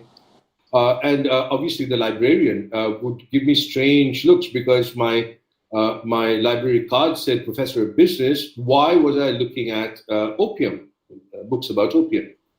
And then, of course, the Yellow Emperor's Cure is squarely on disease, syphilis. And I think the reason is the history of medicine is fascinating to me because it is about quest, it is about search. When humanity is faced with difficult health challenges, and what is more precious to us than our bodies? Very little is more precious to us than our bodies. So when humanity was faced with the problem of the crisis of syphilis, which ravaged the Western world for 300 years, more than 300 years, till the discovery of penicillin in the early part of the 20th century. And it led to quackery, it led to all kinds of things, it led to literature, historical research into the genesis of syphilis and so on and so forth. So I find disease a very rich cauldron for stories. Okay? And one can approach disease in many different ways. I mean, I don't have the expertise or really the inclination to discuss the current pandemic in terms of epidemiology and all the things that are happening. This is really not my domain. But 10 years later, when people look back at the COVID-19 crisis, they will discover gems of stories within this. And these stories would be human stories that have to do with the quest for health, the quest for survival, and in that process will reveal more about the human condition than normally that we are normally aware of. So if you look at the Yellow Emperor's Cure, so this young Portuguese doctor, Antonio Maria, who's raised by his father, his mother died very young, raised in Lisbon. His father was a celebrated doctor himself, and the father admires and adores. The son admires and adores the father. And Antonio one day discovers that his father is dying of syphilis, which is a horrible disease. The final stage of tertiary syphilis causes insanity. And he knows that as a doctor, he can't save his father because there's no cure for syphilis. And he loses all interest in medical practice. He says, look, if I can't save the person I love the most in this world, if I can't save him, what's the value of my knowledge? And then, of course, things happen and he has a hunch. And the hunch is that maybe the Chinese, who have a very different system of medicine, different conception of health than the Europeans, maybe they have found a cure for syphilis. Maybe they know how to cure syphilis. And he goes and travels to China to learn the Nei Qing, which is the Chinese annals of medicine, the Materia Medica, the equivalent of the Materia Medica in Chinese medicine. Okay. And what does he discover in the process? Does he find the cure for syphilis? No. But he discovers himself. He discovers what does he truly love and what does love really mean to him. So he is illuminated by this search. But the search externally was a search for a cure of a disease. Okay. So I think what crisis such as, so I think I have this excitement about disease. I promised myself I'm not going to write another disease novel, but who knows? But if you think about of Ravi Shankar, my first Bangla novel, there was a very deep connection with medical research or medical ethics with respect to euthanasia. And I researched euthanasia, I researched the legality of that or the illegality of that in certain countries. I researched the ethical dimensions, the chemical dimensions of euthanasia. I researched what happens when people become terminally sick and they are in pain. What are the options? What are the palliative care options that are available to human beings? So again, it drew me into a line of research that had to do with medical sciences. So this also seems to be something that is fascinates me. A friend of mine said, "Look, Kunal, you've written novels about opium, written a novel about drugs, you've written a novel, Calcutta, which is the life of a gigolo. Why do you do that?" I said, "Look, things may change, but drugs, disease, and sex never goes out of fashion. So they're the continuity of the human condition." True. again, since you're in the safety of your home, this is a book Kunal sir, that, if you could mute yourself, please. Yeah, sure. this is a book that's there on your website, but I'm fascinated by it. Intimacies. Would you like to talk a little bit about it? Because I guess these are photographs or a photographic chronicle or a narrative about the home space at some level. Perhaps I'm speculating there. And on that subject, that one final question, as I said, I was,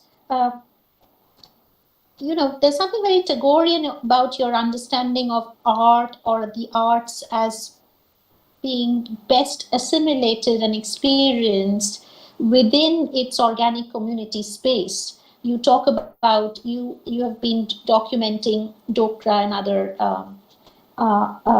indigenous art practices, and you make this point about the limitations of a curated museum exhibition or exhibiting practice.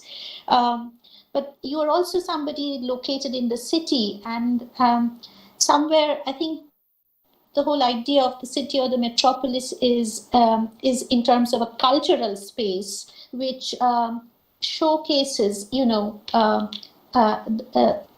things that don't necessarily belong there originally. So, how do you think, as a chronicler of culture of cultural injustices, if you like, of appropriation, the whole politics of colonial museology and things like that, how do you negotiate this this very, very taut, very, very how is the city somewhere implicated in this problem of how art has not been allowed to flourish within a community, within its point of origin? So intimacies, and now this. I was between books. And when I'm between books, I'm very restless. So a publisher approached me and said, we want to publish an album of photographs. Would you write a foreword for it? I said, no, that's not what I do. And I still don't do it. So, well, would you like to take a look at least? I said, no, really, this is not my thing. Ask somebody else. Then there was this email that had come to me with a sample of these photographs. And I was just browsing it. And I was browsing it and I said, there's actually a deeper story to these photographs than what the publishers talked to me about. What is the story? And in a nutshell, the story is about a young photographer who has a muse, who's 18 years older than him. Okay. Very ordinary life in Kalighat in Kolkata. Not flashy, not glamorous. And he is spurred on in his as a photographer by this person who's not his relative, who lives in this house, a professor of philosophy, a lecturer of philosophy, 18 years older than him. And the two of them strike this amazing bond based on photography. She's no expert on photography, but loves it, passionate. And they would sort of, in the afternoons, they would stand in their terrace and they would talk about the great photographers of this world. And I was hooked. I mean, just imagine, on the rooftop in Kalighat, there are these two characters, one a budding photographer and one a philosophy lecturer. They're chatting about the great photographers of this world, their different schools of thought, all the intricate aesthetic details of their perspectives, of their views about photography. I was hooked. And then the photographs were about this woman contracting lung cancer. So she gets lung cancer. And this photographer friend of hers goes mad. She's his muse. Okay? And he becomes a caregiver. This is all real life. This is not a story. It becomes a real life. Okay? Becomes a caregiver, and she tells him, photograph me. Until the very last moment, keep photographing me. Okay? Which is a bizarre kind of a situation where, he's taking her photographs as she's slipping and slipping and slipping and ultimately into death. Okay. So the term that came to my mind immediately was intimacies. There are all kinds of intimacies in this story. And I said, yes, I will write. Told the publisher, yes, I will write. But I will not write it as a foreword. Okay. As I mentioned to you, as much as I like reading essays, I don't like writing essays. I said, I will write 7 short pieces, almost like 7 short stories about these 2 characters. And that's what this book is about, called Intimacies. Okay. So, again, it could have been written as a novel. It certainly has the shape of being written up as a novel. But in this instance, I wrote it in that particular form.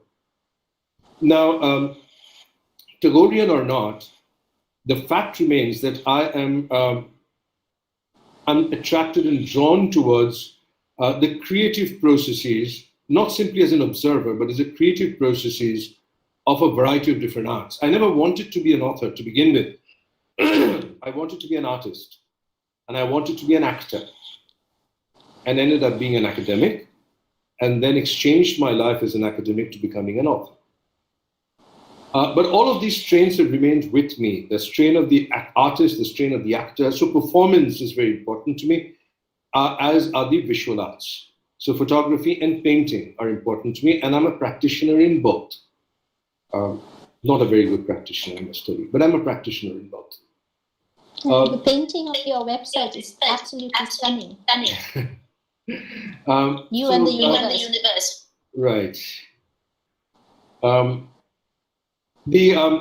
About museology, there's a piece that I wrote which is on my website, and if you want, you can read it. It came out in a very recent issue called Take on Art, Bengal, where I discussed a little bit about the whole notion of displacement of art from the point of creation to the point of display. Incidentally, I want to tell my friends from Bankura here that although I've never visited Bankura Christian College, which is an oversight on my part, I've visited Bankura many times. I have. There was a time when Shushmit and I would go out 4-wheel driving into the villages of Bankura, because the district of Bankura is particularly rich in terms of indigenous crafts. An amazing terracotta tradition, amazing dokra tradition, and Potachitro and all of that. Unfortunately, a lot of it is now being showcased in a way which is not particularly helpful for those craft traditions, but they're there. And we've been there many, many times to Bankura. And would again, hopefully go there again in the future when we are permitted to travel.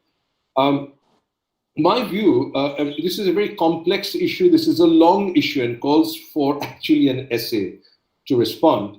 But my view about this is, there is a very protectionist view about the traditional crafts. And that protectionist view has some merits, but has some demerits as well. The protectionist view is, this is how the people who do terracotta work in Panchmuro, near Bishnupur, the village of Panchmuro near Bishnupur, this is how the tradition has evolved historically over a period of time. And basically, if you take a Bankura horse and put it up as the symbol of the cottage industries, which it is all over the country, and you take them to all these exhibitions, then it actually loses its meaning. It becomes divorced from the point of creation, the culture of creation, and the culture of display and the culture of creation being so disparate, it actually is damaging to the craft. That is one view. Okay. There are other views. There are many other views in this domain, and I certainly don't want to summarize them all here. My view about it is somewhat different. My view is, I'm a product of Bengal. I'm a product of Kolkata. Born in Uttar Kolkata and grew up in Dokhin Kolkata. Right? What on earth am I doing in Oxford? You think of me as a terracotta horse, a terracotta man. This terracotta man was fired and created in Kolkata. And he lived in America, lived in Canada, lived in in Oxford. So has he lost his meaning? Has he lost his essential culture? Not necessarily. Okay. So the thing is, what transaction of goods around the world historically has meant is that things that are made in some places will go to other places. After all, Bankura is not Kolkata, but there are many examples of Bankura crafts in our Kolkata home. Many. They're all displaced. They may not be in a museum, but they're in this museum in our home, which is our home museum. It's here. So I am interested, I don't have the answers, but I'm interested in understanding the context of display and what the context of display does to the perception of that work and the understanding of that work. There are opportunities to distort. There are opportunities to also creatively extrapolate from it. You will find African art. I mean, Picasso and Braque were incredibly, and Modigliani were influenced by African art, by African traditional masks and wooden sculptures. And their work may not necessarily be seen as a bastardization of African art, but in some sense, a creative extrapolation from it. And so there are many nuances in this argument. There are many nuances in terms of what museums do, or the context of display does to the context of creation, and what is the dynamic interplay between them. I frankly haven't devoted enough time to writing. I've written 2 or 3 academic pieces on it, but I haven't spent a lot of time on it. And frankly, my novels are so bothersome.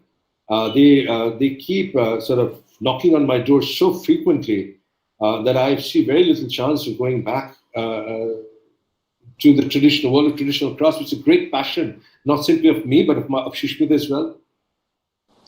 But your escapades into the arts are extremely rich documents too in your, in the trajectory of your thought. So yeah, what you said something that you mentioned in a nutshell in that essay, I suppose. Marketing and aesthetic debasement are not axiomatic, and there can be a very creative interface there between the city and the rural spaces where the arts originate. That final question, perhaps you'd want to let us into your a little bit, perhaps even a single sentence about the book that you're writing currently. And I was fascinated by a particular statement. I cannot remember where I found this, in which of your works. Pain is truth, all else is subject to doubt. So what is your philosophy of life, somewhere? I'm sorry, I cannot hear you. You've muted yourself. The line that you mentioned just now, all else are lies. Pain is truth. All else is subject to doubt. All else is subject to doubt.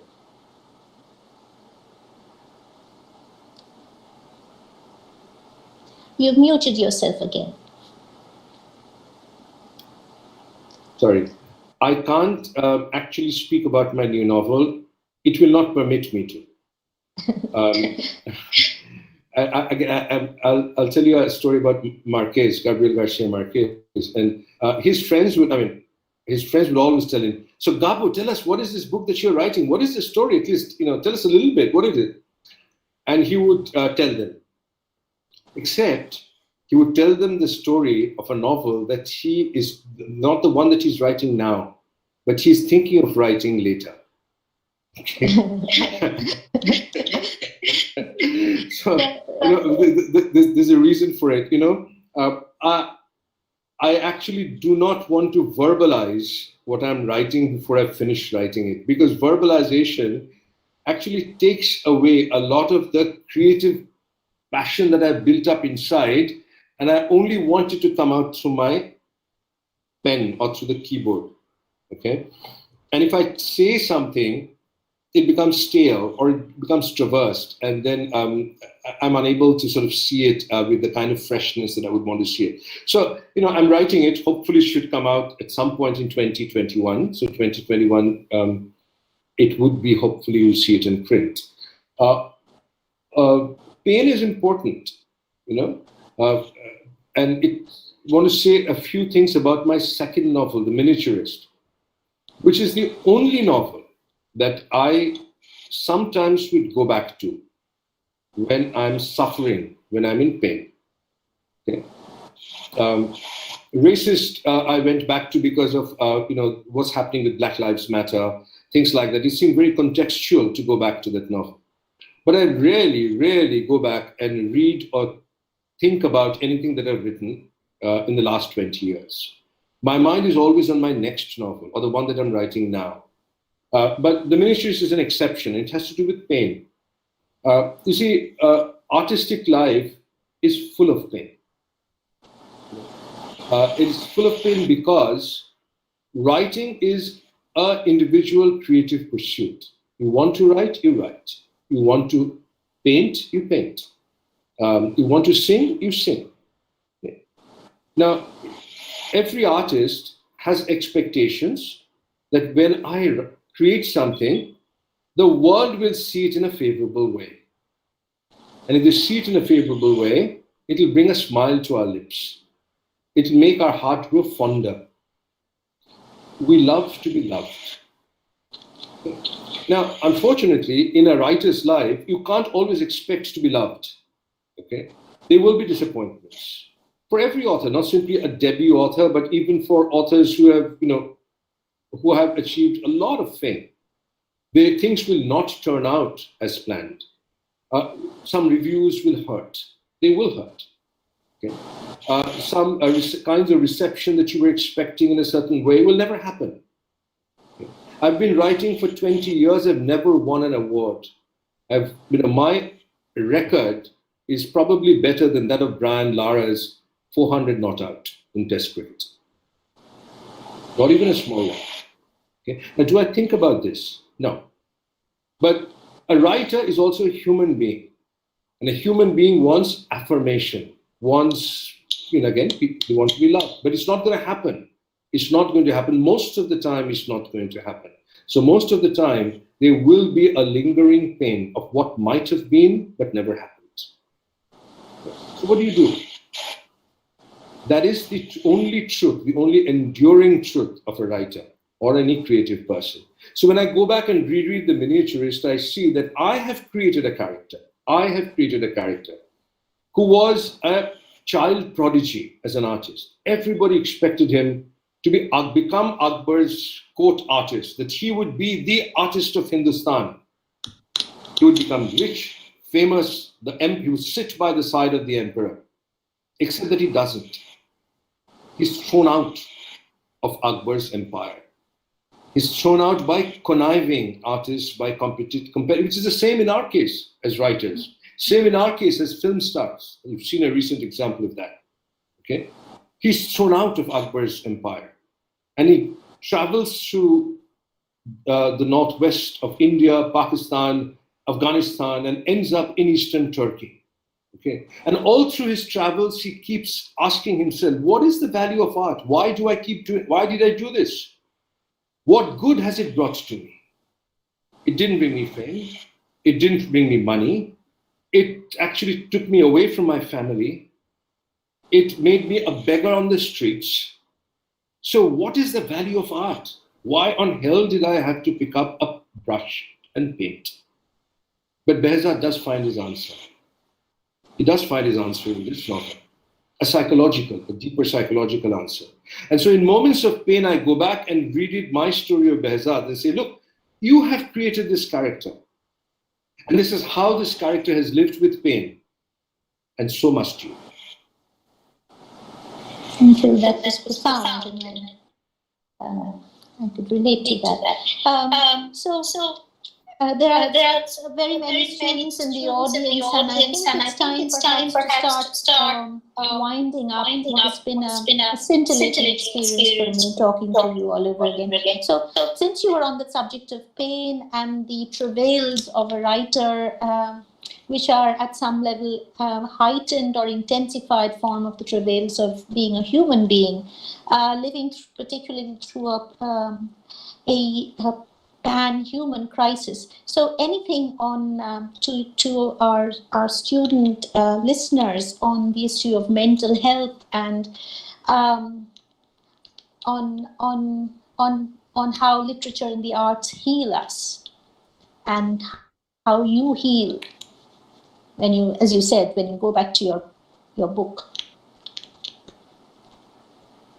You know, I don't have grand words of wisdom, frankly. All I tell myself is what I will tell others, is that be brave and dream big. Be brave because, my house next door has COVID, okay? And, obviously people dying, many people dying and suffering, yeah. So it's a time to be brave and not to be completely drowned by what's happening, because we have to be. I mean, I tell myself, think of if I were a Syrian today, or somebody in Iraq, somebody in Aleppo, and where there's bombing and horrible bombing happening, there's no assurance of life. Okay, and so this is an invisible enemy. There's a visible enemy, but there are dangers. So be brave is what I'm telling myself. Is be brave. Don't let this overwhelm you. But dream big. But dream big on your pages. So whatever be your world of dreaming is what I would say. Dream big. And dream things that you've never done before. Or what this situation is doing, what this condition is doing, is taking us out of our skin and saying, what can I be that I've never been?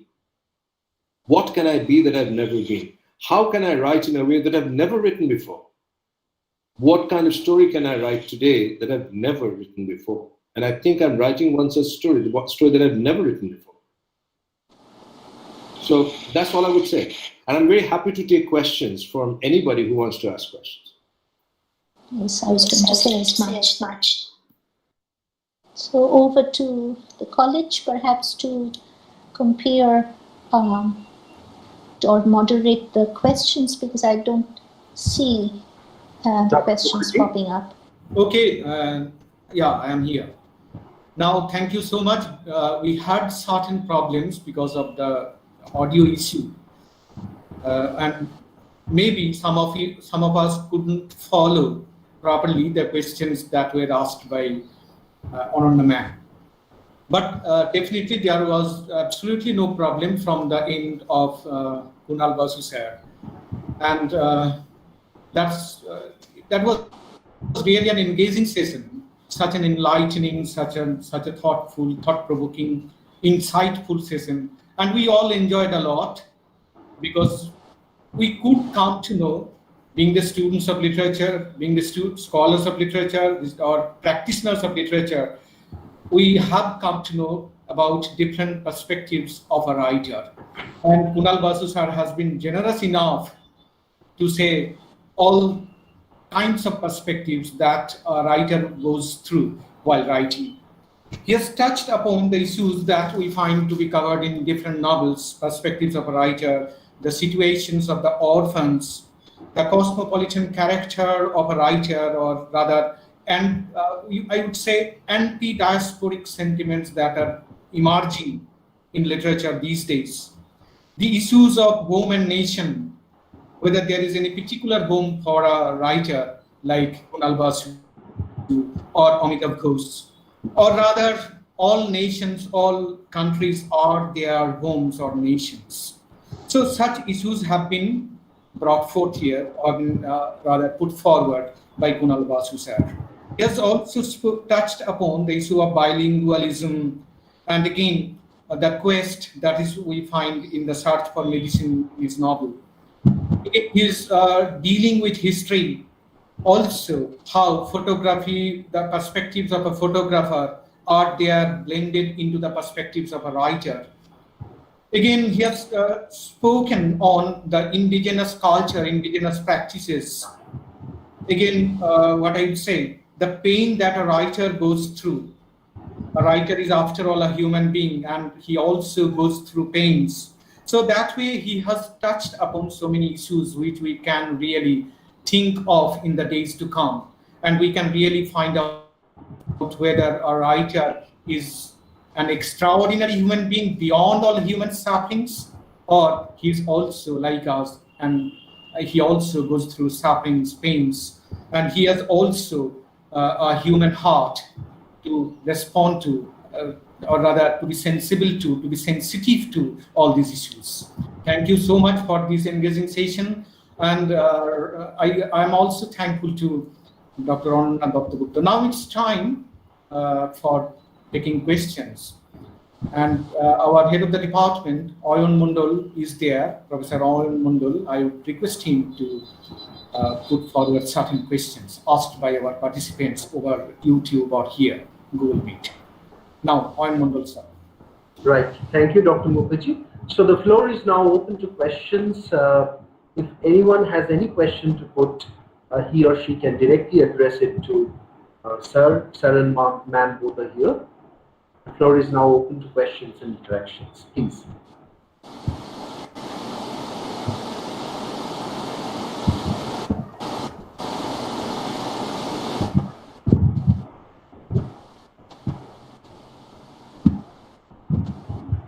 Hello.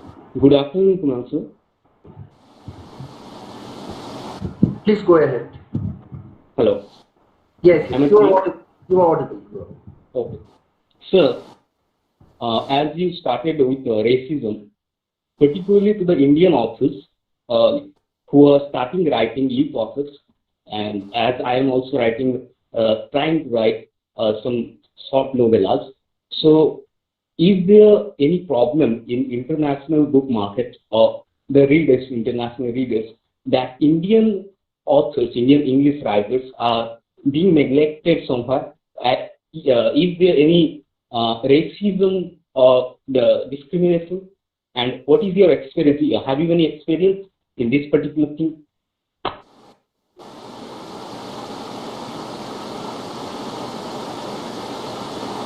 Can you hear me? Can you hear me? Yes, sir. Yes, sir. Yeah. Hard to answer that question because I have not faced discrimination based on race as a writer. My agent is a English lady. My publishers are UK publishers, people from all there, who are all from there. There is, all I would say is, it is not discrimination, but a kind of perception that sometimes can work against a writer who's writing from the subcontinent, in England or in America. And this is what it is. You see, if you were to write a novel that fits the stereotype of what India and Indians are supposed to be like, okay, then the commissioning editors, the agents, etc., will be able to recognize your work. Okay. What do I mean by that? Okay. There are many stereotypes about India that are prevalent in the West. Okay, that we are a colorful, top-seater culture. There is green mangoes and the smell of jasmine. A kind of idyllic kind of India. That's one aspect. That we are very family oriented, and there's our stories are essentially family sagas. Okay, it could be some perceptions are that we Indians, particularly in the 21st century, after globalization and opening up on the markets, Indians are horribly competitive. They're corrupt. They will do anything to get ahead in life. The kind of stuff that you read in Arvind Ariga novels. Okay. They're essentially not likable people. They may be colorful, topsy-turvy, but people who are picaresque characters. Okay. Now, if your novel fits that sort of perceptual framework, you have a greater chance of acceptance. But people will say, oh, this is an Indian novel. This is about India. Okay. Now, if you wrote a novel, which is, now India, as we know, is not a stereotype. The Indian experience is huge, is vast. All kinds of characters, all kinds of events and situations that happen here. Okay. If you write a more nuanced novel about India, if you do not demonize Indians, then you may have a problem. If you write a novel which is not set in India, when I wrote The Yellow Emperor's Cure, one of my publishers or ex-publishers said, why is Kunal writing a novel about a Portuguese in China? He's an Indian. Why is he?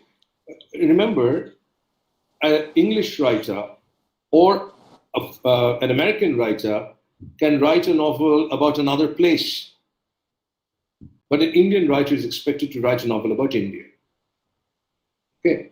So I wouldn't call this racial discrimination, but there is a perceptual barrier that that Indian writers writing in English and wanting to get published abroad have to contend with. And these are real barriers.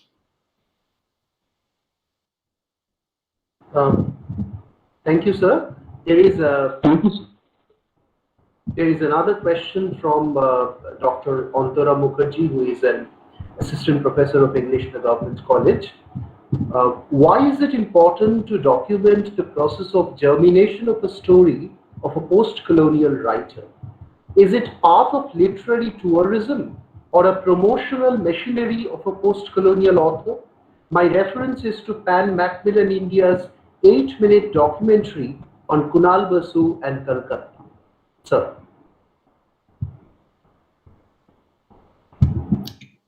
I didn't understand the question. Come again.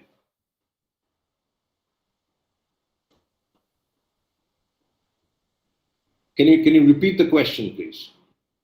Yes, sir.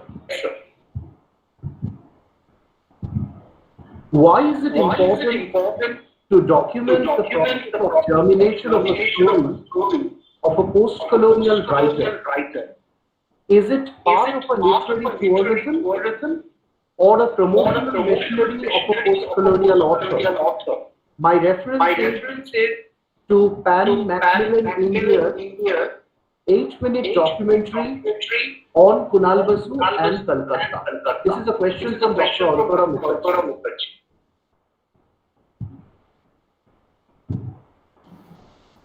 Excuse me, Antara, are you there? Antara, are you there? If you are there, I think you should ask the question, clarify your point to Kunal Basu sir. If you are there. I understood the question. Good afternoon, sir. If you have understood the question, then I'm keeping from repeating it. Thank you. Okay. Thank you. Nothing is necessary. I did not ask Picador to make the documentary. Picador didn't ask me whether they didn't ask me if I really wanted to do this documentary. Arundhati Rai, before her publication of the second novel, had a short clip made. Amitav, before not the last novel, but the previous novel, had a short clip made. It has nothing to do with post-colonial. I don't consider myself to be a post-colonial writer. I really don't understand what that label means. I'm a writer. As the Beatles said, I'm just a paperback writer. Okay. I do not espouse any particular brand of post-colonial theory. I'm not trying to enshrine that in my novels in a certain way. I'm certainly post-colonial in the sense that I was born after India's independence, but that's about it. Now, in terms of the clip, these days, an idea has entered into the minds of publishers, and not simply in India, everywhere. Okay, you probably haven't seen the promotion of my books in other countries. There is this notion, and I don't know whether this is the right or the wrong notion, that when a book is published, because there's so much trying to get people's attention, so many books trying to get people's attention, maybe a short audiovisual component would help. It is the very same notion as doing public interviews of authors, nothing more than that. Okay, interviews in the press have become a bit stale, so why not do an audio clip, audio-visual clip? Okay, it's the same notion as why don't authors go to festivals and read from their works? Why don't authors go to places like the Makura Christian College web seminar and speak a bit about their writing? It is to familiarize would-be readers or readers with what is this work about. Okay, I don't think one needs to search for a deep hidden meaning into this particular very, in the overall scheme of things, a very insignificant venture. Thank you so much, sir. Thank you, sir. There is a question from a student, I suppose. Is there any relation between the communal boundaries existing in our country with racism? Or how far do you think that racism exists within India, within our country? That was a question from a student. Prejudices have different names. So racism in the context of that we've been talking about is largely identified with skin color. It's not the same as communal tensions and boundaries in India. Hindu-Muslim distinction is not seen in racist, is not defined or conceptualized in racist terminology, but in terms of other forms of prejudice. Okay, India is rife with prejudice. India is absolutely right. We all know this. Whether we want to talk about it or not is a different matter. But India is rife with prejudice. This prejudice against which is racial in nature with respect to Northeastern people from the Northeast, who are not quite seen as looking like us, being like us, being perhaps of a different race. Now, I would be very interested in reading if any colonial British writing, if there exists such colonial British writing, which posits Northeastern Indians, who we know are very much Indians, the Northeastern Indians, of being of a different race. I don't know whether such exists or not. But that distinction or that boundary, or amongst in the minds of some people, not everybody, is perhaps construed in racial lines. But distinction between caste Hindus and Dalits is certainly not seen, is a prejudice, but it's not conceptualized in racial terms perhaps as much. So my response to you would be that as Indians, we know that we are a deeply prejudiced country. And the prejudice works at many different levels, and part of which may have to do with race, with certain groups of Indians. Thank you, sir. Thank you. Thank you, sir. Sir, I have a question. Yes, please. I am Yaminu from Pachmura, the place you mentioned. Actually, sir, the place I'm teaching at that place currently. I feel like asking you about your own perception of such kind of folk artifices. How they are changing nowadays for marketing purpose. I mean they are incorporating a lot of things that we don't traditionally call quote unquote folk or typically Pachmurian. For example, they're now using, they're making ceramic cups, which are a bit different from the terracottas they are making. They have been making so far. So what's your perception? I could speak to you for a whole afternoon and more on this, and I won't, because it's a very special interest that perhaps you and I share. I first went to Pachmura in the early 80s, and my interest is not purely in terms of collecting pieces, but also at that time was also interviewing artisans, writing about them, and researching their work, and also collecting a few pieces. The few Pachmura pieces from the 80s that we have in our home here, no museum has. They are exquisite, they're traditional, they are such wonderful works that I wish I could show them to lots of different people. Pachmura, unfortunately, has fared very badly. The overall level of artisanship has really declined. They've given up doing some of the things. I have a fantastic collection of Bhadu Putul. Bhadu Pujoor Shomoy je Putul hoy. I've got a fantastic collection of Bhadu Putul from Panchmur. When I went back 10 years later and asked them to make me another set of them so that I could gift that to the Craft Museum in Delhi. I wanted to gift that to the Craft Museum in Delhi as a work of Panchmur that needs to be showcased to Indians who come to the Delhi Museum. They said, "What is that? Can you show us photographs so that we can make them again?" Okay. Designers from the city have gone and have corrupted their thinking, many of the artisans, and they do not make the kind of stuff they make anymore. They make the kind of stuff that they think will sell in Kolkata and other places, which is a mistake, because that has basically led to the corruption of an entire art form.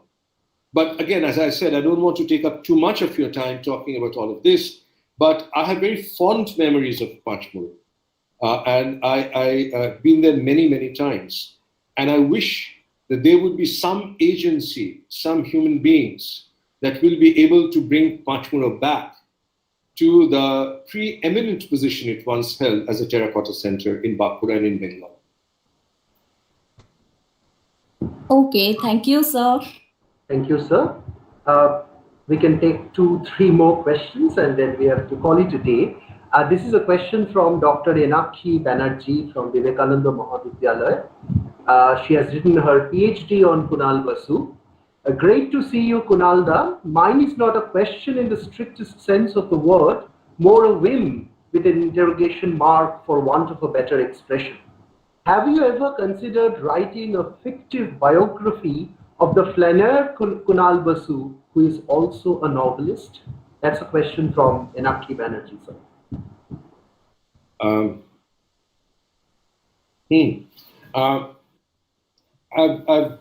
I'm not very autobiographical in terms of writing my characters. There's only one story which I wrote, which is deeply autobiographical, which is called Lenin's Cafe. It features in the Japanese Wife collection. It's an imaginary conversation and meeting between my father and myself, a father who died, and starts like this. I met my father 11 years after his death in Zurich at the Limmat Quay, where swans come to feed.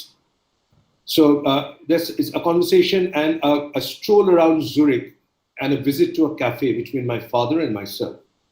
My father passed away suddenly when I was a PhD student in America without warning. And so there was a lot of unfinished business between me and my father. There were lots of words that had been unspoken.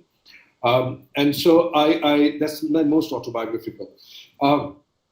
There was a reviewer, I can't remember where, I think in Australia, who said that there's a character called Mohim in the Opium Clerk, who is the uncle of Hiranyagarbha Chakraborty, the main character. And Mohim is a character who is the young Bengal person. So he is, on the one hand, he's very elegantly dressed, he's very foppish, he's very widely read, he's a cosmopolitan, he goes to the theater, he drinks expensive wines, but at the same time, he's a deep thinker. Okay, and this person said that he sees traces of me in that character. Now, I don't know whether that's true or not. But although I'm very much taken by the young Bengal. For me, a lot of people are proud for being Bengali. I am proud for being a Bengali, but my pride derives from the 19th century. I'm proud for being a descendant of young Bengal. A part of that young Bengal creed we have lost in recent years, but nevertheless, that's where I draw my ancestry from, and I think Bengalis draw their ancestry from. I've never thought of actually writing a memoir yet. Somerset Maugham wrote his memoirs when he was in his early 60s. And his friend said, "Why are you writing your memoirs so early? I mean, don't you have a life ahead of you? Isn't it too early to write a memoir?" And Maugham said, "Oh no, actually now that I've written my memoir, I'm free of myself. Now I can forget about this character called Somerset and I can write other things." So my response to Anaki would be that maybe that what I should do, I can free myself of Kunal by writing about Kunal and do something else. But it is still a few books down the line, to be honest. I mean, I've got a queue in front of my door. The stories which are telling me, asking me to be written. And remember, I always have queue jumpers. So I was not planning to write The Miniaturist as my second novel. I was planning to write a novel about a man who pretends that he is Subhash Chandra Bose. And I started reading up about the disappearance of Subhash Chandra Bose. It was going to be my Bose novel. Now, Bose is very much in the spotlight in the last few years, but I thought about it in 2002. Okay. But then suddenly, the Mughal miniature painter jumped the queue and came forward and said, no, you have to write my story first. So I wrote The Miniaturist. So whether I'm going to write a novel with Kunal, well, Kunal is too boring. Thank you, sir. And this is the final question that, it's asked by a student, Sonia Chatterjee. But sir, you talked about an abstract shape of the story or novel that comes to your mind before writing a novel. How far does that final form match the finished output? It's a very good question. It's an excellent question. You see, for me, this is the process, and it changes from book to book, obviously. I do see a shape. I do hear things. I do see pictures. Every novel of mine, I can see it in terms of a song or a piece of music. And that in many ways is my guiding light as I'm writing this novel. Writing a novel is a long process. So I need somebody to hold my hand and walk me through. And usually it is a piece of music, or it is a painting, or something which I keep going back and looking at from time to time, which acts as my guardian angel and guides me through this process. Now, the final shape, as I'm writing the novel, I try very hard, and this is very difficult to explain in words. I try very hard to forget my initial conception of the novel. Okay. In other words, I don't constantly do a check saying, this is what I thought, this is what I'm doing, this is what I thought, this is what I'm doing. Are they matching? Okay. I find that to be problematic. I find that to be restrictive. The shape sets me off on a journey. It tells me this is the kind of novel you're trying to write, perhaps. Okay. This is the kind of sound it makes when you read it to yourself. Okay. For example, when I was writing The Opium Clerk, my guiding metaphor was the clipper ship. And I love clipper ship models, you know. And I was reading up on the designs of the clipper ship models. It was my clipper ship that was guiding me through, you know. But for the novel that I'm writing now, it's a very different kind of metaphorical object that I've found and latched on into my mind. But when I'm in the process of writing the novel, I do not constantly do this check, with background check, to see whether I'm meeting with the expectation with which I set out the right novel. And certainly when I finish the novel, it has become a different creature. Okay, and in many ways, that is the excitement of writing for me. You know, let me give you an analogy. My wife, Shushmita, is a ceramic artist. Okay, and we have this conversation all the time. So she makes something out of clay. She makes sculpture, not pots, but she makes a piece of sculpture.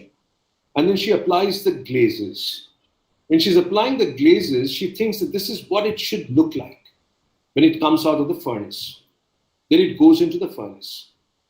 And then fire does its mischief. When it comes out of the furnace, parts of it are like what she had thought, and parts of it are completely different. So fire has done its mischief. And that is the fun of ceramics. That is the fun of writing. That some parts of it, you think that this is the way I want to do it. This is the way it should come out. But then your mind does the mischief. And your mind does the mischief, and it turns out to be something which is something else. Okay. I mean, I know this is the last question, but I don't know whether I get a chance to talk to you again. But I also want to say that I really want to thank Ananda for taking the time to be in conversation with me. And he's read my books, which itself is very gratifying to an author. And she has very insightful comments, which we've shared. She's shared here, and she's shared before with me, and I'm very grateful for that. Ayun, I have a question. Yes, please, sir. Okay, Kunal Basu sir, here reporter from News Time channel, he has come. And on his behalf, I would like to ask you a question, because he's not very confident here. On his behalf, I would like to ask you a question. Do you think that indigenous things that you touched upon in your lecture, like terracotta from Pachmura or Dogra that we find very close at Bikna, very close to Bankura, do you think such indigenous things or indigenous culture that should have a place in literature for proper, what I should say, proper circulation and for proper display all over the world? Do you think that these things should be there in literature? Okay, that's my question. On his I've been to Bikna. I have been to Bikna before. So there's nothing in this world called the world of the arts called should. Okay. In other words, nothing, because of its existence, should find a place anywhere. Okay. In the creative worlds, it's left to the creator to draw from one's environment or from other environments and absorb those elements into their creative works. Okay. What prevents writers, poets, musicians, filmmakers, dramatists from drawing from the very, very rich traditions of traditional crafts that India has to offer, Bankura has to offer, all the places that you've mentioned have to offer, and drawing them into their works? Nothing prevents them. Nothing prevents them. It's only limited by the imaginations of the creators. Let me give you an example. So there was a time when I used to go to Indonesia a lot for work. One of my very favorite destinations. I would go to Yogyakarta in Java. And Yogyakarta is very well known for its puppetry. Wooden puppets, leather puppets, etc. And again, given the fact that I walk everywhere and I chat with people, I met this person who is a puppeteer. And he makes this very fascinating wooden puppets, which are indigenous crafts, and he plays the Ramayana with them. Okay. Although he's a Muslim, he plays a Ramayana. It's an amazing communal harmony, interfaith dialogue, intercultural amity in Indonesia that I saw there. Okay. And I wasn't thinking of writing a story about him or his works. But years later, again, the mind is so strange, not because I should write a story about the indigenous crafts that I saw, but because they impacted on my consciousness so much, my sensibilities so much, I wrote a story called The Last Dalang, which is also in the Japanese Wife collection. Dalang means a puppeteer in Bahasa Indonesia. The Last Dalang. In other words, it's a story about a person who knows his days as a puppeteer is ending. Yeah, the last Dalang. So my short answer to your question is, there are storehouse of stories around us. In the kiln of potters, in the firing furnaces of Dokra people, among the people who do Pottochitras, the people who engage in a whole variety of craft traditions. Our villages, our folk traditions are full, absolutely brimming with amazing material. But all of that needs to be absorbed by creative people, and then it will come out by itself. Okay sir just একটু বাংলা যেহেতু channel তার জন্য বাংলায় আমি একটা question করছি for that particular channel. আপনি পাঁচমুড়ার এই সংস্কৃতি মানে পাঁচমুড়ার যে ফোক ক্রাফটস বা হ্যান্ডিক্রাফটস, এদিকে বিঘ্নার যে হ্যান্ডিক্রাফট, তার ভবিষ্যৎ নিয়ে যদি কিছু দু একটা কথা আমাদের বাঁকুড়াবাসীর জন্য বলেন।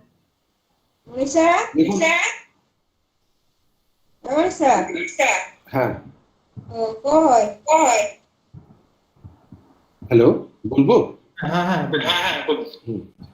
দেখুন, আমার বলা উচিত না, এই কারণে উচিত না, কারণ আমি এড়িয়ে যাচ্ছি না আপনার প্রশ্নটা, এই কারণে বলতে চাইছি না, কারণ আমি গত প্রায় 15 বছর বিকনাতে যাইনি, গত প্রায় 10 বছর পাঁচমুড়ো যাইনি। কাজে এখন ওই অঞ্চলে কি ধরনের কাজ হচ্ছে, কি যারা শিল্পী তারা কি ভাবছেন, এবং সেই কাজগুলো নিয়ে কিভাবে তার ব্যবসাটাও হচ্ছে, সেটা আমি ভালো করে জানি না, না জেনে বলা উচিত না। আমার যেটা খালি মনে হয় যে দেখুন, সারা পৃথিবীতেই আজকে এই যে আমাদের নিজস্ব যে শিল্পগুলো আছে সেগুলো একটা সংকটের মধ্যে পড়েছে, এবং লোকে যে জিনিসগুলো কিনতে চাইছে, যে ব্যবহার করার জিনিস তো আর কিনছে না, হাঁড়ি কুড়ি তো আর কিনছে না, প্লাস্টিকের বালতি কিনছে।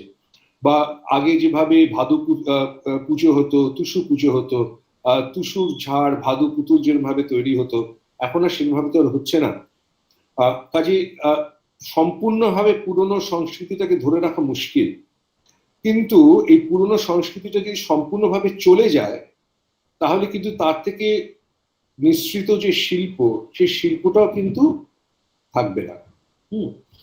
আমার যেটা মনে হয়, আমার যেটা বিকনা দেখেও মনে হয়েছিল, পাঁচমুড়ো দেখেও মনে হয়েছিল, এবং পশ্চিমবঙ্গের অন্যান্য শিল্পাঞ্চল দেখেও যেটা মনে হয়েছিল, সেটা হচ্ছে এটার জন্য প্রয়োজন কিছু সরকারি কিছু কার্যকলাপ, যে শুধু তা নয়, হ্যাঁ, কতগুলো যে স্কিম, এটা হলে এটা হবে তা নয়, এটার জন্য প্রয়োজন এক ধরনের শিল্প সচেতনতা।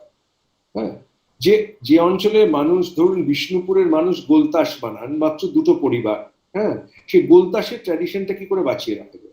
হ্যাঁ, কাজে কি করে শহরের, গ্রামের, বিশ্ববিদ্যালয়, এসব ব্যাপারে যারা লেখাপড়া করেছেন, যারা জানেন, তারা সকলে মিলে গিয়ে তাদের সঙ্গে আলাপ আলোচনার মধ্যে যদি সেই জায়গাটাতে আমরা ফেরত যেতে পারি, তাহলে বিকনা পাঁচমুড়ো এমন জিনিস নতুন করে আবার সৃষ্টি করবে যাতে মানে ভারতবর্ষ এবং পৃথিবীর মানুষেরই তাক লাগিয়ে দেওয়ার মতো সে ক্ষমতা রয়েছে, সে পরিবেশও রয়েছে বলে আমি মনে করি। কিন্তু সেই চিন্তার জায়গাটায় আমাদের ফেরত আসতে হবে। যা সহজে বিক্রি হয় সেটাই যে ভালো জিনিস তা তো নয়, আর ভালো জিনিস না হলে আজকে সহজে বিক্রি হলেও কালকে হয়তো বিক্রি হবে না। কাজে ভালো জিনিসটা করার দিকেই মন দিতে হবে। আমাদের লেখার দিকেও জগতেও যেমনি ভালো জিনিসটা লিখতে হবে, ভালোভাবে লিখতে হবে, তেমনি মাটি নিয়ে বসলেও ভালোভাবেই কাজটা করতে হবে। Thank you so much sir. Okay, now it's Oyon, it's done from your end. Yeah. Formal vote of thanks, please. Okay, thank you, Professor Dr. Anunna Dattagupta and the interviewer, and thank you, Kunal Basu sir, for your wonderful session, for this engaging session, and we learned a lot. We all learned a lot over this Google Meet, YouTube live streaming, and also over Facebook Live. The audience that are there at the end of the recipients, all of them have learned a lot.